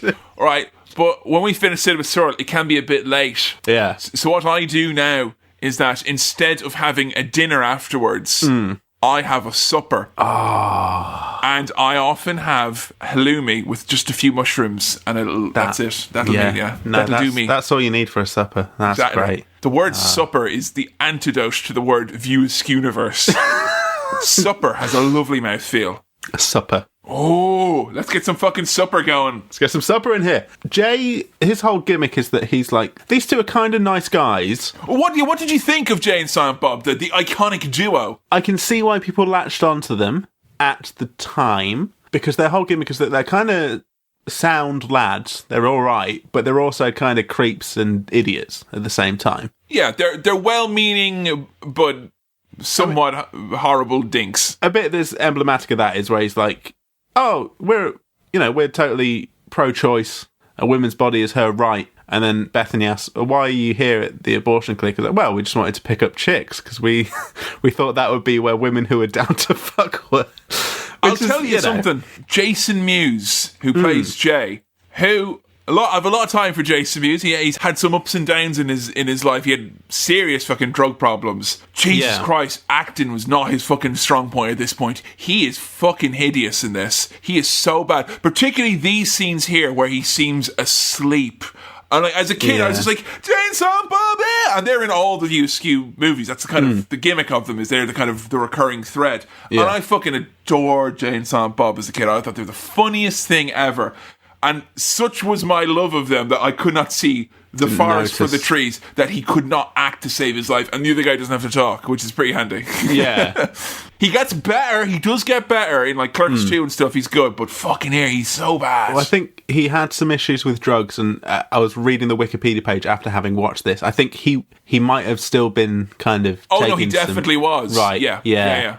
I know that one of the podcasts that Kevin Smith does with him is specifically was designed or issued to try and keep him sober. Like it was like for something to him to do and kind of keep focused on and all that. But he's had a pretty successful career. Like, you know, this is what's interesting about these movies. It's such a launching pad. To think of Ben Affleck and Matt Damon being kind of relatively no-name people at the time is fucking crazy. I think, well, now, you know how much I love Wes Anderson? Yes, you've mentioned. There's some parallels here in terms of an auteur filmmaker launching the careers of a couple of young Hollywood upstarts, because Wes Anderson is one of the first people to hire Luke Wilson and Owen Wilson. And look at Owen Wilson now. Exactly. You know, you talk about Marley and Me. Don't look at Luke Wilson. Look at Owen Wilson now. You talk about Marley and Me. You're talking Hall Pass. You're talking The Internship. You're talking big movies, Sam. Yeah. And of course, as well, you know, Wes Anderson also helping launch the career of Bill Murray, who before he appeared... No one's heard of him. Before he appeared in Rushmore, he was just some fucking Ghostbuster goober motherfucker who no one cared about. So, Bartleby? Can I call him Bart? Yeah, call him Bartleby. Bart. Or just call him... I've written him down as Ben Affleck to help me here. Ben Affleck and Matt Damon are buying guns and arguing. I'm just going to point out the little jokes here that I liked in this film. So that's always good to know in the comedies, yes. Mass genocide is one of the most exhausting activities one can engage in, next to soccer. Hey! Because it's difficult playing footy. I just love a reference to the beautiful game, really. I appreciate that. We've got W.H. Smith, we've got football bants. This is my kind of movie. Mate, did you see that ludicrous genocide last week in fucking Wembley Stadium? Oh, God.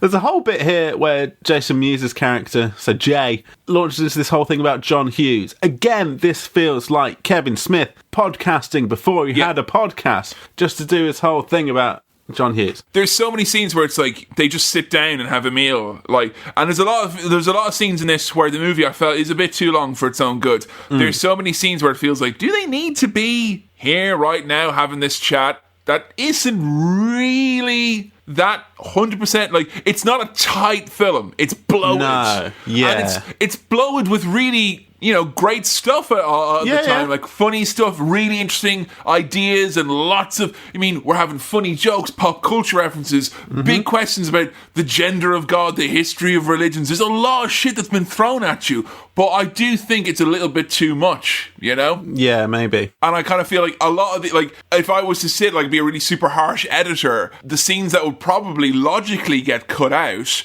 are probably some of the scenes that are the most enjoyable, which aren't the ones that move the plot along or actually, you know, accomplish something for the characters, where it's just a bit of chat. A nice bit of chat. And again, you're right, it's like a little bit of podcasting feels like would be the cure for this.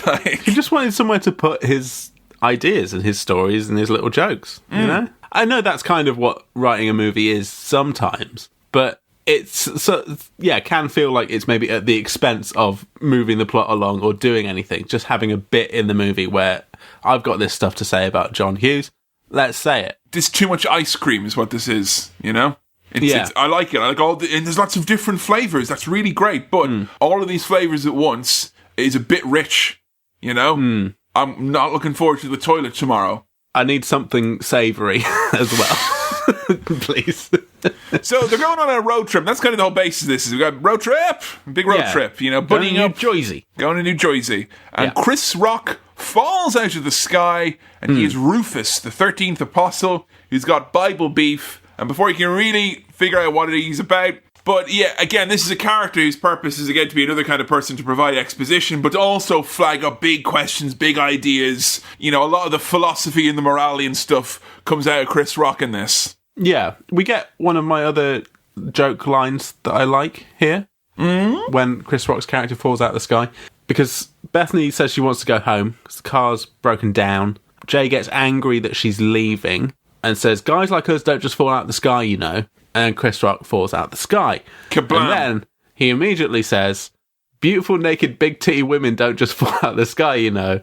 Because he's a little horny boy. He's a little horn dog, is Jay. A cheeky horn boy. I think a lot of 13-year-old boys could really relate to what he was talking about, like, you know. I think that's why I don't connect with Jay and Silent Bob like I did when I was a kid. Like, when I was a kid, they were just, like, kind of these cool, wacky adults. They were definitely like, oh, they are adults, but they fucking do crazy shit and just do whatever they want, and they're funny and they're weird and they're wacky and they're silly and everyone kind of tolerates them. Watching it now, they're very clearly just horny teens who are played by old men.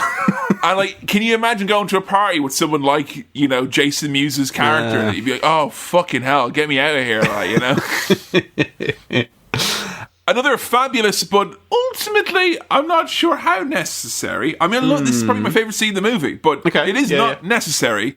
The one where they go to movie headquarters. Yes. So, I mean, how does this advance the plot? How does this get us where we need to go? This doesn't really tell us or do much, because, like, if it's to get across the point that they're vengeful angels or that they will do stuff like this to try and get in God's goodwill, well, they already did that. He killed the adulterer on the bus in an earlier scene. But now we're here doing this, which is like, I feel that Kevin Smith, when he started the movie, this is one of the scenes he had in the back of his head saying, this is going in it, no matter fucking what. Well, some sort of boardroom bloodbath does have a certain level of appeal to it, I think. Yeah. My personal favourite bit of this was Loki when he's chatting to everyone. He sneezes and then continues what he was saying. And I was really hoping that would not be referenced anywhere. That it would just be a little bit where a character sneezes in the middle of talking and then keeps going. I fucking love that. But then it is referenced later, because in trying to make out that someone has some sins and is not a decent person, he's like, you didn't say God bless you when I sneezed, clutching at straws there. Yeah, this does feel a little bit unnecessary, given we had a scene on the bus where, you know, they point out an adulterer and kill him. This is more of that. Like, I'm not knocking the scene because I love it. Like, if I could say, if someone said, hey, let's watch one scene from this movie, I would say, okay, let's watch this. Or show me one scene from this movie to show you why you like it. I go, okay, this one. But when it's in the middle of a long-ass movie, I'm like, I don't know. Like, you know, I feel like I love that movies were in a place back in the days, back then, there was a system with studios where they could try wild ideas. And, you know, to think that Miramax was fucking, you know, making shit like this is really off the wall. Like, to get a big nationwide international release, that's fucking crazy. It's wild. Yeah. And I like the autonomy the directors are given, but surely there can be a nice middle ground where someone can say, just make this a little tighter and neater, please, without then overstepping and becoming all the horror stories that you hear in Kevin Smith's later career about everyone being overly controlling and ruining his movie and Right. Side note, how did they make that Little Onion Man? Little Onion Man? Was it a Little Onion Man? I thought he mentioned that it was an onion, the voodoo doll that she makes. Oh, the Little Onion Man. Yes. How? Because he goes, does anyone smell onions? And then he's over there carving. Now, he's making a man out of onions. I didn't put two and two together. I thought they were just peeling onions for no reason. He was making a little onion man. He made his onion man where he goes the voodoo thing at the end, which he calls an arrangement of superstitions, which is some beautiful fucking language and writing in this. There's some real gold in here. Yeah. But I, as a man who cuts a lot, I pretty much have cut at least 1 to 2 onions every day for the last 7 years. Oh, you fucking show off. Jeez. All right? And I'm not saying, I love onions. And I live with someone who adores onions. Joe fucking loves onions. And I live with an onion, so... there is, in this room, 2 separate novelty onion-shaped pillows. My main shopping bag says, I know my onions. So I'm coming at you, Sam, from a level of some... So, like, you know, if someone can say, oh, Kevin, is there one thing you go and mastermind about? And I wouldn't probably go in wrestling or anything like that. I'd probably go with onions. I go with onions. I know all the albumins, all right? Would you be doing it hoping that at some point someone would say, well, you clearly know your onions? Yeah, because that hold up the bag, like, you know. Take home the trophy in the bag. In the bag, yes, wrap it up nice, like. But onions, like ogres, have layers. Yes. Yeah? How do you make a solid onion man from a layered piece? I'll tell you how they do it. How? They're fucking angels, mate. They can do angel Sam, stuff. get out of here with that. Come on. Now, I had, like, in my mind, I was going to come into this with a long list of plot holes, because when I watched the movie, I felt there were many plot holes. Sure. And given that the movie spends so much time trying to explain everything and give reasons, I did feel it was a bit of a cardinal sin against it, that it did have all these plot holes in spite of all this lengthy exposition. Yeah. You know? Because there were times I was watching this going, hang on, how does that happen? And they turned around and said, oh, ba ba ba ba ba. And they're like, oh, that's the explanation, that's fine. But there were many times where it didn't happen. But I will only bring up one. How did they make the little onion man? Right. Because I want to know, because I want a little onion man. Yeah. Would you fry the little onion man? No! Have a little tasty onion man? No. I've got a little Carish man already, and I think he could be his friend. Oh, little vegetable mates. Little vegetable mates. Oh, we'll be friends together. Yeah. And then I will eat them to gain their precious fibre. We're also introduced now to serendipity, and you want to talk about good mouthfeel for a word. Serendipity, baby. I like that word. Do you know, a serendipity, I think, means like, it's the opposite of an unfortunate time. It's like a very fortunately timed coincidence and event. Yes. I think Serendipity, played by Selma Hayek, is such a paper fucking thin character, where Kevin Smith was sitting with his dick in his hand. You know, he's talked about beating off at such length. Yeah. I'm absolutely sure he has masturbated to this scene, and he probably masturbated to it, Sam, while he was still storyboarding it. Right. And he was imagining it. Like little stick figures with lollipops. Why is she dressed like a baby? That's really weird. That's not sexy. What, do you fucking like babies, you fucking freak? Like, what the fuck is wrong with you? Oh, no, mate, though. When Selma Hayek dressed up like a baby, that was sexy. No, it wasn't. You've actually found one of the only ways to make Selma Hayek not sexy by making me think of babies. Selma Hayek plays Serendipity, who is the very nature of inspiration. She's the muse. Yeah. So she inspires people. That's her thing. She is divine inspiration. It's another thing now, to another concept that they're coming at you with, like, of the idea of that, you know, religion in its history has inspired some of the greatest works of art, architecture, yada, yada, yada, all the wars and shit they did as well. But, you know, that is a big part of it. Yeah. How necessary is this character? You know, precious few women in this movie as there is, but how necessary is it? Like, why couldn't she have been Jason Lee's character instead? You know, because it works out similarly later on. I don't know. Yeah. We really had to have that stripper scene, didn't we? Is she an angel? No. Are you an angel? Now this is podcasting. That finally I get to use my episode 1 material. Yeah. Sorry, Sam. Did you get that? Because if you didn't get either of those, we can do episode 1. Little Anakin, isn't it? Annie. Yeah. Annie. Little Anakin. Annie the musical, but it's Anakin Skywalker as narrated by Jar Jar Binks for the whole musical. I want to see podcasting in the West End. Join me. Yeah. Bethany is the last scion. Yeah. Scion. Which is descendant of Christ? Yeah. Is that what that means?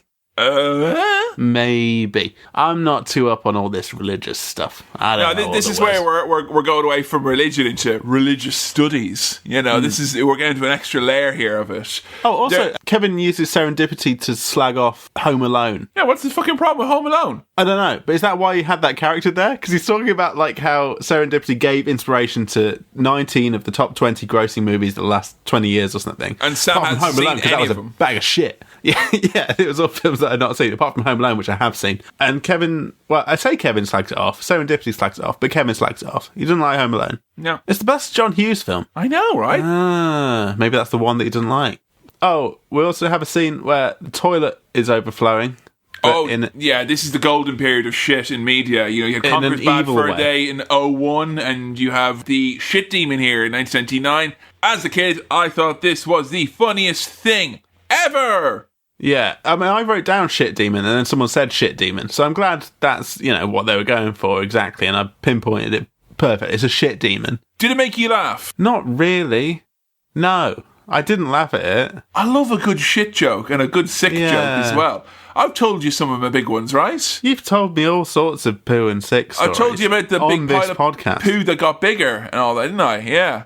Probably. If I've not, folks, message us in and I'll do it next mailbag, yeah? Don't Don't even if he has, just don't don't do and, it. And I can tell you right now, at the London Podcast Festival this year and the How to Wrestling live show, there is a Sick story from a recent Sick story that will be publicly debuted, and it's going to blow your fucking asses off. Well, I'm just teasing, Sam. I'm just teasing, dangling it there a little bit, you know, because I'm all about my sick and my shit. Yet I just thought because I was overexposed this as a kid that I didn't find it funny anymore. I don't know. I mean, I liked Silent Bob spraying it with an air freshener and that knocking it out. That was kind of fun. Vast majority of his action takes place off camera as well. Yeah, there was meant to be another scene in the end of the movie where it's like a final fight scene with Silent Bob and the shit demon and the hockey kids and in the hospital room. And I'm like, thank fucking God they didn't do that, because that would have went way long in the tooth. Asriel appears to Bart and Loki. He's there, warning them that they're pissing people off. Everyone wants to kill them. People are on a mission to stop them from getting into heaven, right? Yeah. Asriel tells them, because he's got a dog in this fight, he wants to end existence because he's been banished. We know later that he's banished to hell. Yeah. And therefore, it is like... I watched this movie so many times as a kid, and one of the reasons is because I understood so little of it. Like, I loved it. But then I was like, who's Jason Lee's character, young Kevin? And I'm like, he's the devil? If those two get into heaven, they have subverted God's will, and which is infallible, and therefore you'd create a paradox and existence stops. Snake, you created a time paradox. Time has to stop existing. There will be no more Metal Gear. Metal Gear Survive won't come out, Snake. What have you done? He was trying to save us all along. Everyone's on a choo-choo train. Yeah, I love a good train. Love being on a train. Lots of deep chats here. Ideas are bigger than beliefs, man. Yeah, that's a nice idea from Chris Rock's character. Yeah, it is. All of these seem like kind of surrogate characters for Kevin Smith to say different things that he believes. I keep saying that, but it really feels like it. That it's just like, I've got this thing to say. Here's a character to do it for me. You know when you read a tweet or a piece of writing that's by someone whose voice you recognize, you just hear it in their voice. Yeah. I didn't know it was possible, but this entire movie feels like he's in Kevin Smith's voice. Like, Bethany's getting kind of flirty with Bartleby. Flirty and drinky. Whoa. And I thought that was because they were deliberately on that train because they knew, but they didn't know. It's just coinkydink. Just serendipitous, or bad serendipitous.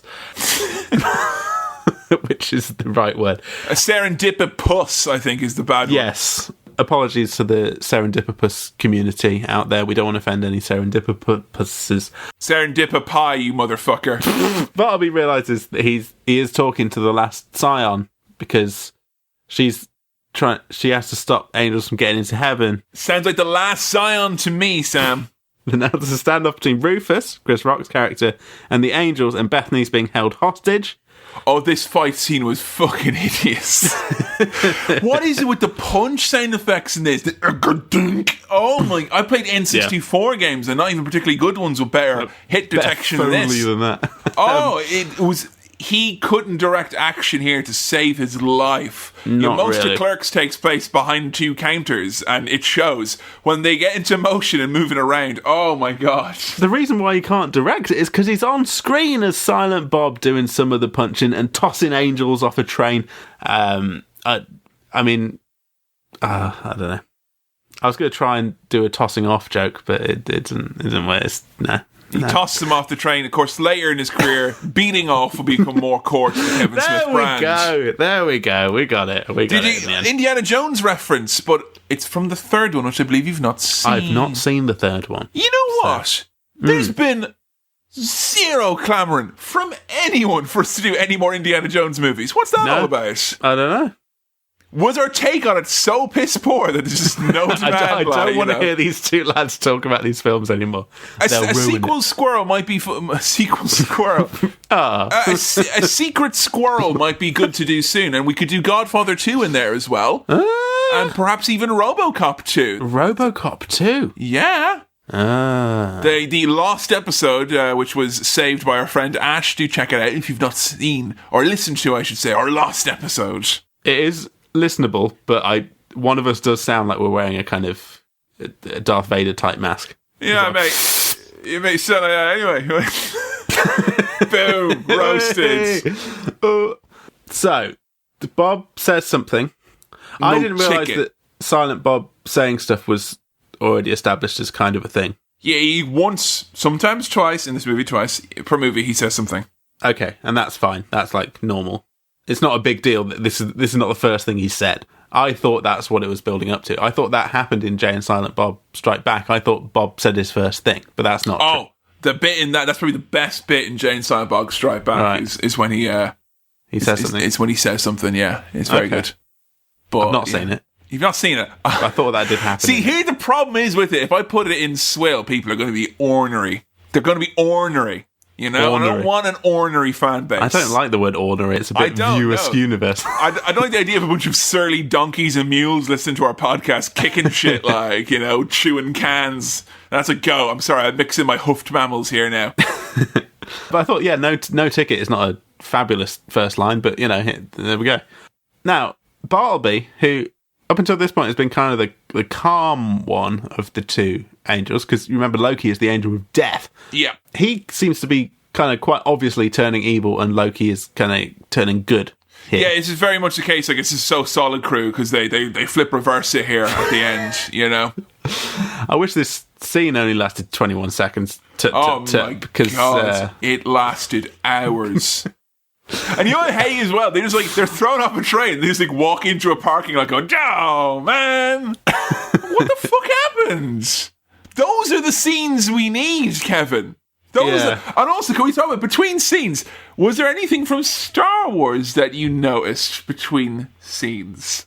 Oh, wipes. There were some wipes. There was wipes. There was a Mario Paint wipe the screen around, and then there was all sorts of wipes in this. There was a side wipe. There was a kind of swirl wipe. All sorts of wipes. It was great. It was an ode to the Star Wipe, and we're very happy about that. Yeah, bringing it back to where it all started, guys. Star wipes. Yeah. So basically, Ben Affleck's the baddie now. He talks about how as humans we're designed to have free will, so we can ignore God if we choose, whereas angels can't do that. They feel pain when they're not near God, and he hates the way they're designed. And it's very, very good.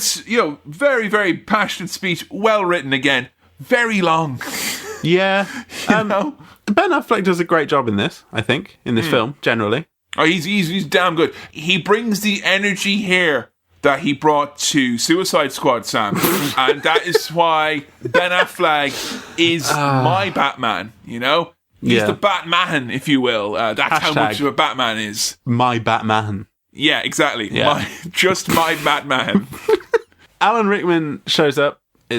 He's walking on water because it's just been revealed. There's a big reveal here about Jesus Christ, isn't there? That Jesus, so he has a sister. Yeah, Jesus has got brothers and sisters. And you lose your Catholicism points right here when you imply that Mary was not a virgin. How dare you? Jesus, Mary, and Joseph, and many of the supporting cast. Why would you say such a thing, Rufus? Is it canon that Mary remained a virgin post-Jesus? Let me get this implicitly clear. In Catholicism, there is no Mary. There is Holy Mary, Virgin Mother of God, or the Virgin Mary. Mary on its own, that you don't say that. Okay. That is Holy not the Mary, title. Virgin Mother of God, Mary. That's like calling Queen Elizabeth Lizzie. You don't be doing that. She's got a title, allegedly. Let me rephrase my question. Does the Holy Mary, Mother of Mary, God Mary, Virgin.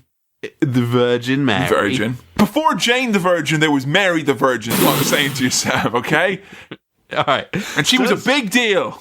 Does Holy Mary, the Virgin Mary, Mother of God, pray for us sinners now and the hour of our death. Amen. Now, August and Vic, and Spirit Knave. Amen. Does Holy Mary, the Virgin Mary, Mother of God, Mary, Virgin Mary, does she, canonically within the Bible, remain a virgin post birth of Christ. You don't hear about her life pretty much after that. Like, what does happen is Jesus revisits Earth, and the assumption she goes into heaven. Right. She's like the only person, I believe, canonically in the expanded Catholic cinematic universe. Yeah. Where Jesus comes down and goes, guess what? We're going to heaven. Boom. And it's not like you're going to die and then you're going to go to heaven. It's like you and I right now, like living Mary canonically in the Catholic faith, went straight up to heaven. Up to heaven. And she assumed her place as the Queen of Heaven, the Virgin Mary. Mary. Right. And okay, that's it. Sure. You hear fuck all about Joseph, fuck all about their relationship, because it's superfluous to Mary, who's got not one, but two fucking prayers. Hail Mary, yeah, let's go advance. How about some Hail Holy Queen, Mother of Mercy, hail our life, our sweetness, and our hope. To you we cry, poor banished children of Eve, to you we send up our sighs, mourning and weeping in this valley of tears. Turn them, O blessed Virgin, thine eyes of mercy towards us, and after this our exile, grant us the fruit of thy womb, Jesus. I was deliberately not saying anything, so we had a clean take of that, so I can add some beats underneath it. I can't believe I remembered that. That's impressive. The Nicene Creed I had to look up before we did it. That one, boom, and that's advanced. That's not like, you won't be saying that. Like, if you say that in Mass, that's like the equivalent of the Pixies going, we're going to play some B-sides here tonight, guys. Like, what? All right, okay, I'm here for some Bailey's Walk, but I'm not sure if the rest of these normies are going to get it, like. But whatever you want, Frank, you're the man in charge, brackets the priest. Yeah. You know? Now, while it's not necessarily canonical within now, Cathanonical, it could be a word we could opt here to use. Sorry, what? Cathanonical. While it's not necessarily canonical, well, it's not Catholic canon, Bethany is within this canon, within the View Askew universe, the great niece of Jesus. Yeah. Cool. And after this, she's like, why me? Why have I been shouldered with this responsibility? Alan Rickman's back, walking on water to be like, I had to say this to Jesus himself. And he didn't want to be Jesus. But he had to be Jesus. And you have to be Jesus' great niece. Which is, you're going to get crucified, so it's pretty much alright. Like. No, that's fine. It's alright being a descendant of Jesus. You wouldn't want to be Jesus. Now, do as we say, or I'll shoot this Catholic cannon at you. And then Alan Rickman, classic move here, he teleports them to a posh restaurant. Yes. And I wrote down here, they have a slap up, knees up. Are they eating food in this? No, Jay's got brandy. Right, okay, cool. Also a very kind of, that's what a child would drink when they were trying to be like a grown-up and drink. Brandy.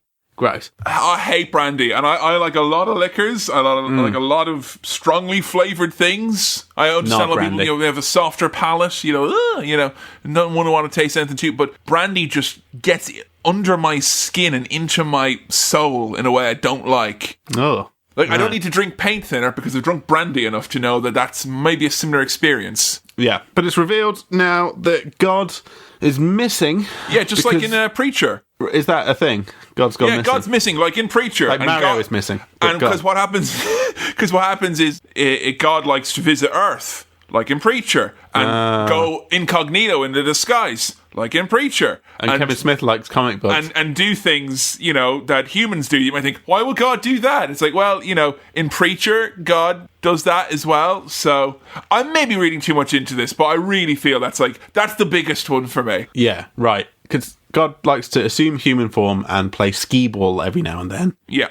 But he's been captured or held captive by Azrael. Yeah, he's in Bowser's castle, mate, I think. Yeah, that's what's going on. So, but Jay, quite smartly, because he's a little dink and he doesn't know anything, but he smartly suggests, why don't we just get George Carlin to close the church and then they can't get in because it'll be closed. Boom. There you go. And then they try that and he says no. He's having none of it. He's not having any of that. And then Kevin, he's a Catholic. Kevin, he's a Catholic priest. He's having none of it. I tell you, he's having none of it. Sam, he's a cardinal. Show some respect. No, come on. That was your cardinal mistake. I preferred having none of it, but sure. They're both technically jokes. So Azrael hostagifies them and gives them the worst form of torture possible. Long amounts of exposition. And Selma Hayek's there as well to help with the exposition. So at length, we find out that Azrael was also amused. He didn't fight during the heavenly war between Lucifer and God. And because he didn't fight, because he was a fucking artist, he gets sent down with all the rebels down to hell. He hates being in hell. He wants to end existence. How did he get back up to Earth? He said he was going up on a routine possession, and he got them downstairs to let him do that. Now, here's where things lose me a little bit. Yeah. I just said I'm not going to point out plot holes, but this is a massive one. Go on. He doesn't want to exist anymore, right? It's a nihilist thing. He hates his existence. So, let's fucking do it. Let's end existence. That is his actual plan. Yeah. They kill him, and he's like, no! What are you fucking... What's wrong? You're dead. Yeah. Happy, yeah? Right? Yeah, what did you think was going to happen when he's like, but no, plan? Yeah, come on, you get killed. You'd be fucking mad happy. Yeah, he gets killed because they hit him with a golf club that has been blessed by the... Cardinal, yeah. And then they kill the hockey kids by blessing the water, and they're like, wait, how's this going to work? Well, it's the last sign. You've got holy powers. It's more, oh, great, thanks for the exposition in the action scene, which it's a hard one to do, you know? Yeah. That's usually why in the Avengers we have action and then a scene where there's like rain on a windowsill and they all sit around in their pajamas kind of going, well, maybe I don't want to be an Avenger anymore. Well, maybe you should grow a pair, Robert Downey. Come on. I think at any turn that we get gunk, we should talk about the gunk. Yeah. Azrael being hit with the golf club, black gunk within him. Baby, black gunk. To be rich. Very rich. Yeah. It's too black to be Marmite. Do you think it would taste sweet or savoury, that gunk? That to me would taste like caviar, I think. Yeah? I've never tried caviar. There's that blank inkiness to it, like, you know. Okay. Like in the episode of Frasier where they have to eat like loads of caviar to stop them being caught with caviar? It. Yeah, I have had caviar. Is it nice? I fucking love it. Jo introduced to me. She got me, it's like, and that's the thing, I was like, caviar? Would you? On our budget? It's like, it's £3.50. You know, happy Christmas, you know? No, it's the food of the landed gentry. It's not affordable. Not if you have lumpfish caviar, which is definitely it's definitely the working class, the working man's caviar. Sure. I love it. It is intensely salty and fishy. If you like salty, fishy flavours and the taste of the sea, then you'll like it. If you don't, you don't. On its own, horrible. Right. Really, it's too much. But with a little bit of cream cheese and on a little cracker, it's heavenly. And now, folks, Kevin's hungry.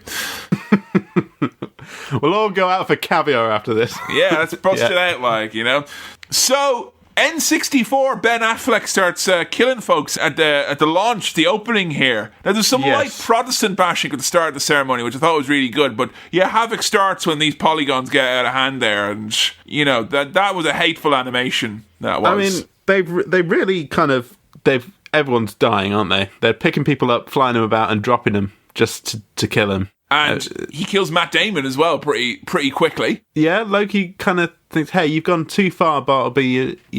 No, you're a wrong'un. And he gets stabbed in the side, and that's Matt Damon gone. He stuck him, didn't he? Yes. Now, Kevin. Yeah. I'm going to be honest with you. I was very confused at the bit where they were like, Jay was trying to have last-minute apocalypse sex with Bethany. Yeah. And he mentioned a man who was in a coma or something, on life support. John Doe, Jersey. John Doe, Jersey. Yeah. I did not understand what was happening here. This is a thing where I had to look it up on Wikipedia and realise what had happened. The man who was attacked at the start by the hockey kids, he then was in a coma and on life support. And God is trapped in there. And that was God's... And they mention John Doe, Jersey, when she goes to mass at the start of the movie. There's a long chat from the priest about that. But they might as well have went, over there, that's where we need to go. Because, honestly, that's like, I didn't care about it. It's nearly the end. Yeah, quickly, let's go over there. You know, now that we've cut out the final fight scene, there's fuck all left to do. Like, yeah. Jay has a cool moment where he shoots Ben Affleck's wings with his Uzi. Mm-hmm. But that's playing into his hands, though, because that's made him human. Which makes him mortal. Why didn't they just kill him? Oh yeah. They're like, no, now he's immortal. What are you doing? Now he's not immortal. How are we meant to stop him now? You save a bullet. I turned to Joe at this point and I said, I've got this theory that any 5 people can overpower any one person. Like, you think so? I think so. Any one person. Provided they're all, able-bodied and they're all adults and something weird or anything like that, I'm pretty sure just the numbers game alone that any 5 people could have a go at taking out one person. But Kevin, what if it was Chuck Norris, right? Because he's so powerful. And whoa, Sam, I'm in 1999. There's not easy to go 2004 on me here, okay? All right, I know you're desperate to go back to the future, but increments. If you go too fast, too quickly, you'll get a nosebleed, all right? Maybe that could be a top tier on Patreon. And it's limited to only, assuming you're cool to be in it with me, and there's 3 spots, and you can join our hypothetical 5-person murder troupe. Oh, right, okay. Do you want to see if we can do it? If not, no harm, no foul. If so, we need to have our plans together and have our stories straight. The patron will be deleted. That's the highest tier. The tier below that is being the person that we try and overpower. Yeah, exactly, Yeah, pay a little bit less, you can be that person and try and defeat us. So, Bethany brings back John Jersey John. Yeah. From his... It unplugs the life support, but that releases God. God appears in the church, and God is a woman. I think that was established by serendipity earlier. Yeah. God is a woman, and it's Alanis Morissette. Very ironic. Alanis Morissette's here. I love that because Ben Affleck is like, in tears and all that, and she's like, oh, she puts her hand on him. He's like, everyone cover your ears now because she's about to do it. And then it's like, is that rain on your wedding? He fucking does him in, mate. Yeah, and he kind of just accepts it, doesn't he? He's like, well, I've and he's like, this, mate. Who would have thought, Sam? It figured, No, but Alanis Morissette doesn't have the silly voice. I thought there was going to be a silly voice happening. She does go, meh. Oh, she does a little boop. Yeah. She boops Bethany on the nose when Bethany is like, why are we here? And she gets a little boop. That's fine. Jay gets kissed by God. Dude! You got kissed by God! And I think he talks about how God's hot or he wants to shag God or something. Probably. I can't remember. A serious manic pixie dream god then goes picks wildflowers and does handstands. Listen to the Smiths with me in the rain. I'm your Lord Almighty Father God. Oh, there's a Karate Kid reference because... Yay! Bethany dies for some reason when she dies because she heard the voice when God woke up, you say. Oh, okay. That's why she dies. Then God resurrects her. Wax on, wax off. Alan Rickman is saying that. He's referencing pop culture. Do you like now that we can watch... this is a movie that can only be watched now at this point in the Cinema Swirl timeline. I get a lot of the references. Yeah. Although you weren't able to get the indie reference, No, but, close. And Bethany is now pregnant. She's been made a lot is happening in this final scene. Bethany's pregnant with the last true scion because God has impregnated her. Cool. And the fantasy characters, so Serendipity, Chris Rock. There's so many fucking characters at this point. And Alan Rickman, they all go back to heaven, and God goes back to heaven, and the rest of the gang, Jay, Silent Bob, Bethany. It's like, whoa, that was mad. And the film ends. Credits, and then it's like one of the other Alanis Morissette songs that you all know really well. Yeah.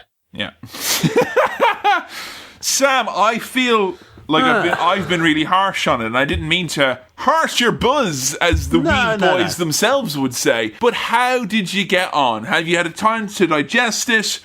My main question with it was, how funny was it for you? Did you laugh? I don't know if you count laughs. Were you... Because it's a true test if you're watching it on your own whether or not you laugh, I always find. So was it titters, chuckles? Where were we? There were no actual laughs. Really? Genuinely not. There are a few bits where I thought, that's funny. I could appreciate that it was funny, or I thought, oh, that's quite smart, or that's quite clever.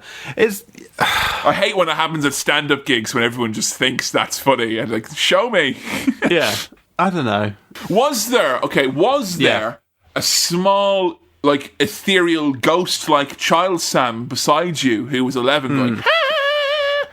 Yeah. I could feel the presence of a younger me thinking this would be the fucking bee's knees hilarious shit. And there were cynical old man chappers over here just thinking, well, it's fine. I think also, this might have been funnier to me if I'd have known a bit more about Catholicism, maybe? I mean, you've had the crash course on this fucking pod. Sam, you're in a better position than most Protestants to enjoy this movie, given what you've went through on this podcast. Yeah, I mean, to be honest, this is ostensibly a podcast about movies. It's really, you're not educating me about films, you're educating me about our Lord and Saviour Jesus Christ. Bit by bit, basically, yeah. Sure. And in return, you will give me the recipe for the dreaded tiffin. It's fair deal. Tradesies, right? Tradesies. Oh yeah, by the way, Chris Rock's character, the reason why he wanted to do any of this was to put right the perceptions of the apostles or something. I feel we've been talking for a long-ass time, right? And here's the thing, even when talking for a long-ass time, and a few asides aside, there still feels like there's millions of concepts and big ideas and philosophical talking points. A lot thrown in there. And a lot of stuff that we didn't even get a chance to get in. And that's another one where they're talking about, like, that the Bible, because it was written by men, you know, that God becomes a man in it, and that the 13th apostle gets written out because he's black. And, you know, there's a lot of big ideas that I feel are strong enough to be movies in their own right. And I wonder if he kind of kicks himself a bit that he threw so much high concept all his religious stuff into one thing, didn't he? Yeah. Put all his religious eggs in one basket. For someone who podcasts a lot, I'm surprised that Kevin Smith wasn't a bit more conscious about the content that he was, you know, throwing away for a little kind of... This is pre-podcasting. Obviously now, it is. You wouldn't get Dogma, you'd get Patreon extra bonus content. That's what this would be. But at the time, it was like, well, I'll have to make a movie, and then people have to buy a ticket, which was what people used to do pre-Patreon. So, you didn't laugh a lot, you accepted it as a funny movie. Yes. Next one on this kind of list of the post-analysis here. Sure. Would you want to watch any more Kevin Smith movies? Yes. That's the weird takeaway. Even though I didn't find this particularly funny, I did find it quite interesting. And I wasn't bored. I will tell you that for nothing. I was never bored at this. Well, that's a good sign. For a movie that was long, it was a long one. Wordy. I was never bored. I was always kind of interested and engaged with it. I just wasn't, like, laughing a lot. It speaks to both the great cast, by and large, the great cast. I think the lead in this, I think she suffers from the fact that all the funny lines are given to everyone else but her, you know? Yeah. And she just has to do this kind of dry, supposedly maybe audience surrogate kind of sarcastic, what's the deal with what you're talking about? What's this? Why wouldn't God do that himself? You know, that kind of thing. That just, it doesn't come across as likable, really. Yeah. She's possibly a weak point in this movie, but I think, given the fact that it's so talky and so, like, oversaturated with ideas and content, which usually would make a horrible viewing experience, the fact that it's still, you know, not boring and very fun to watch speaks very highly of it, I think. And you are interested in checking out more of them. Are there any ones particularly that you would like to see from the votes and from the chats people have been having on the old Facebook and Twitter? I would like to see Clerks. I know that's particularly highly rated. I think that was his debut feature. Yes, and that I think that could be in Second Chance City Saints Saloon next time around. I think that would be interesting to watch. I mentioned this pre-swell. I mentioned this post-swell. I do think Kevin Smith, as a guy to listen to, is quite interesting, and by watching his films, even though his character Silent Bob doesn't talk, you are kind of listening to Kevin Smith's opinions and ideas. And while you might not agree with them, or you might think some of them are dumb, I was still interested in what he has to say.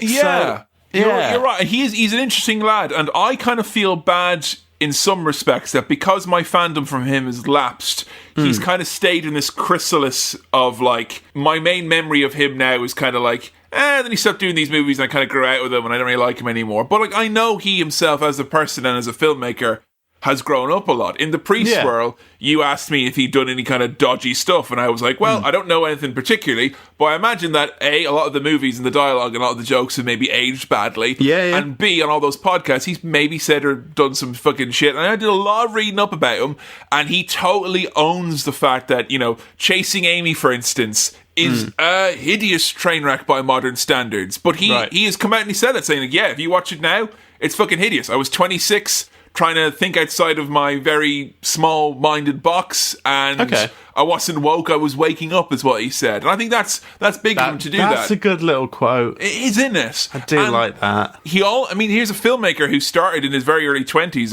If you're following him from that time, like 94, you get to see this guy grow up before your eyes and mature. Yeah. And something particular, I think, that is notably good about him is that his whole film career is tied. We don't like to talk about stuff like this really on this podcast. It's not really, the format for it. But, Harvey Weinstein is a big name who was attached to Kevin Smith. Harvey Weinstein plucked him from obscurity and gave him a chance, got him funding, went to bat for him. He wouldn't have had a career without him. And obviously, that's a bit of a poisoned chalice now. And he said that he's going to donate all the residuals from all the Weinstein Company movies that he gets, which is a couple of grand a year. He's donating all that to women's shelters and abuse charities and stuff like that. Which I think, some people can point and they're going to go, he's just trying to make up for it, Yeah, but it's still, I think that's a good... And he said if the Weinstein Company goes under, he'll give, like, the equivalent couple of grand of his own money. And I think that's a nice thing. I think that was the main thing that stood out of the research that I did. Yeah. You can't help when your stuff ages poorly, I guess, when you're still growing as a filmmaker. Yeah. I'm not sure if he's quite 100% there yet here in terms of, firing and all. I don't know. I mean, that's the thing, though. I've not watched much of his recent stuff. For many people, this is peak Kevin Smith. And I don't know if I could say... I really want you to see Clerks. Yeah, I want to see it. I'm somewhat hesitant about some of his later movies because of such a harsh critical reception that he got. And he's someone as well who went out and got very pissy about critics, saying, like, critics shouldn't, exist. They have no business. All they do is spread negativity and they should pay Even to though see a lot of movies. what he does is kind of slag off other... pop culture stuff or have opinions about pop culture stuff. I think on a cinema swill, Sam, looking at some of his critically mauled movies through the lens of what we know about him as a filmmaker, not saying they're shit movies, but saying they're poorly received movies. We could take a look at some more of... We could take a look at The Jersey Girl or what are the Garfield. other ones? Garfield.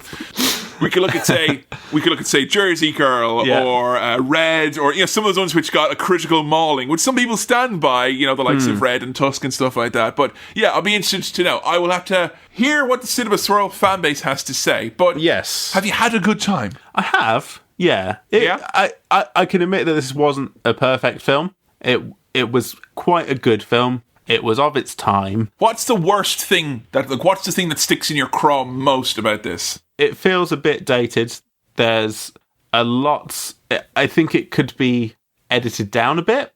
I mean, some of the negatives are also kind of, in other ways, positives. Because, like, I'm saying it could be edited down, but also some of the stuff where they're just chatting is kind of the interesting bit. It's a bit messy, isn't it? Like, when you think about it. So, I mean, there's the kind of... Some of these jokes are not great now. But it wasn't too bad, I guess. I thought when I watched this that this would be like kind of a real, like, you're talking to somebody who's basically whose job is, going back and looking at stuff when I was a kid and the looking at it through nostalgia and rediscovering old wrestling has been a great joy of mine. I don't feel inclined to watch a whole ton more Kevin Smith stuff. Other than for this podcast. It didn't spark anything in me, this rewatch. The other thing I would say negative about this film is there's a lot of characters and often things feel a bit over-explained and a bit muddled, maybe. It's easy to get a bit lost here and not really get what's going on, but kind of just sort of follow it. Yeah. So, but I am still interested in his work and Kevin Smith as a person, right, and as an artistic voice. We are at this point now beating around the burning bush, Sam, so why don't you give us your star wipe rating and make it official? Alright, I'm going to give Dogma a solid 3 star wipes. You heard it here first.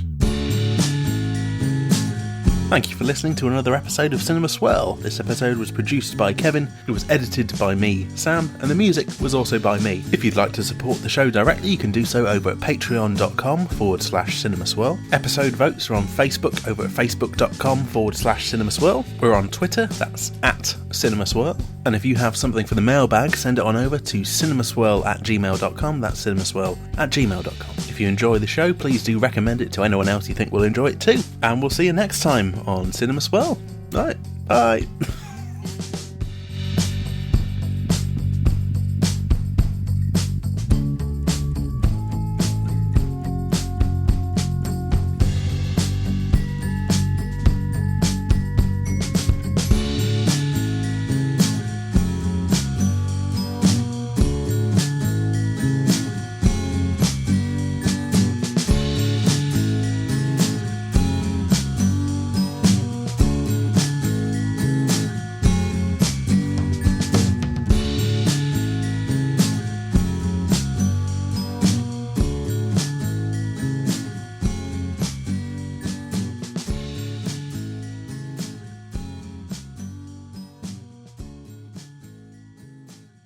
Is it John Hughes? Hey Google, did John Hughes make Home Alone? Here's a summary from the website en.wikipedia.org. To avoid being pigeonholed as a maker of teen movies, Hughes branched out in 1987 by directing the smash hit Planes, Trains and Automobiles starring Steve Martin and John Candy. I think, yeah, he did. Home Alone was the top grossing... Hey Google. 1990. Shut up.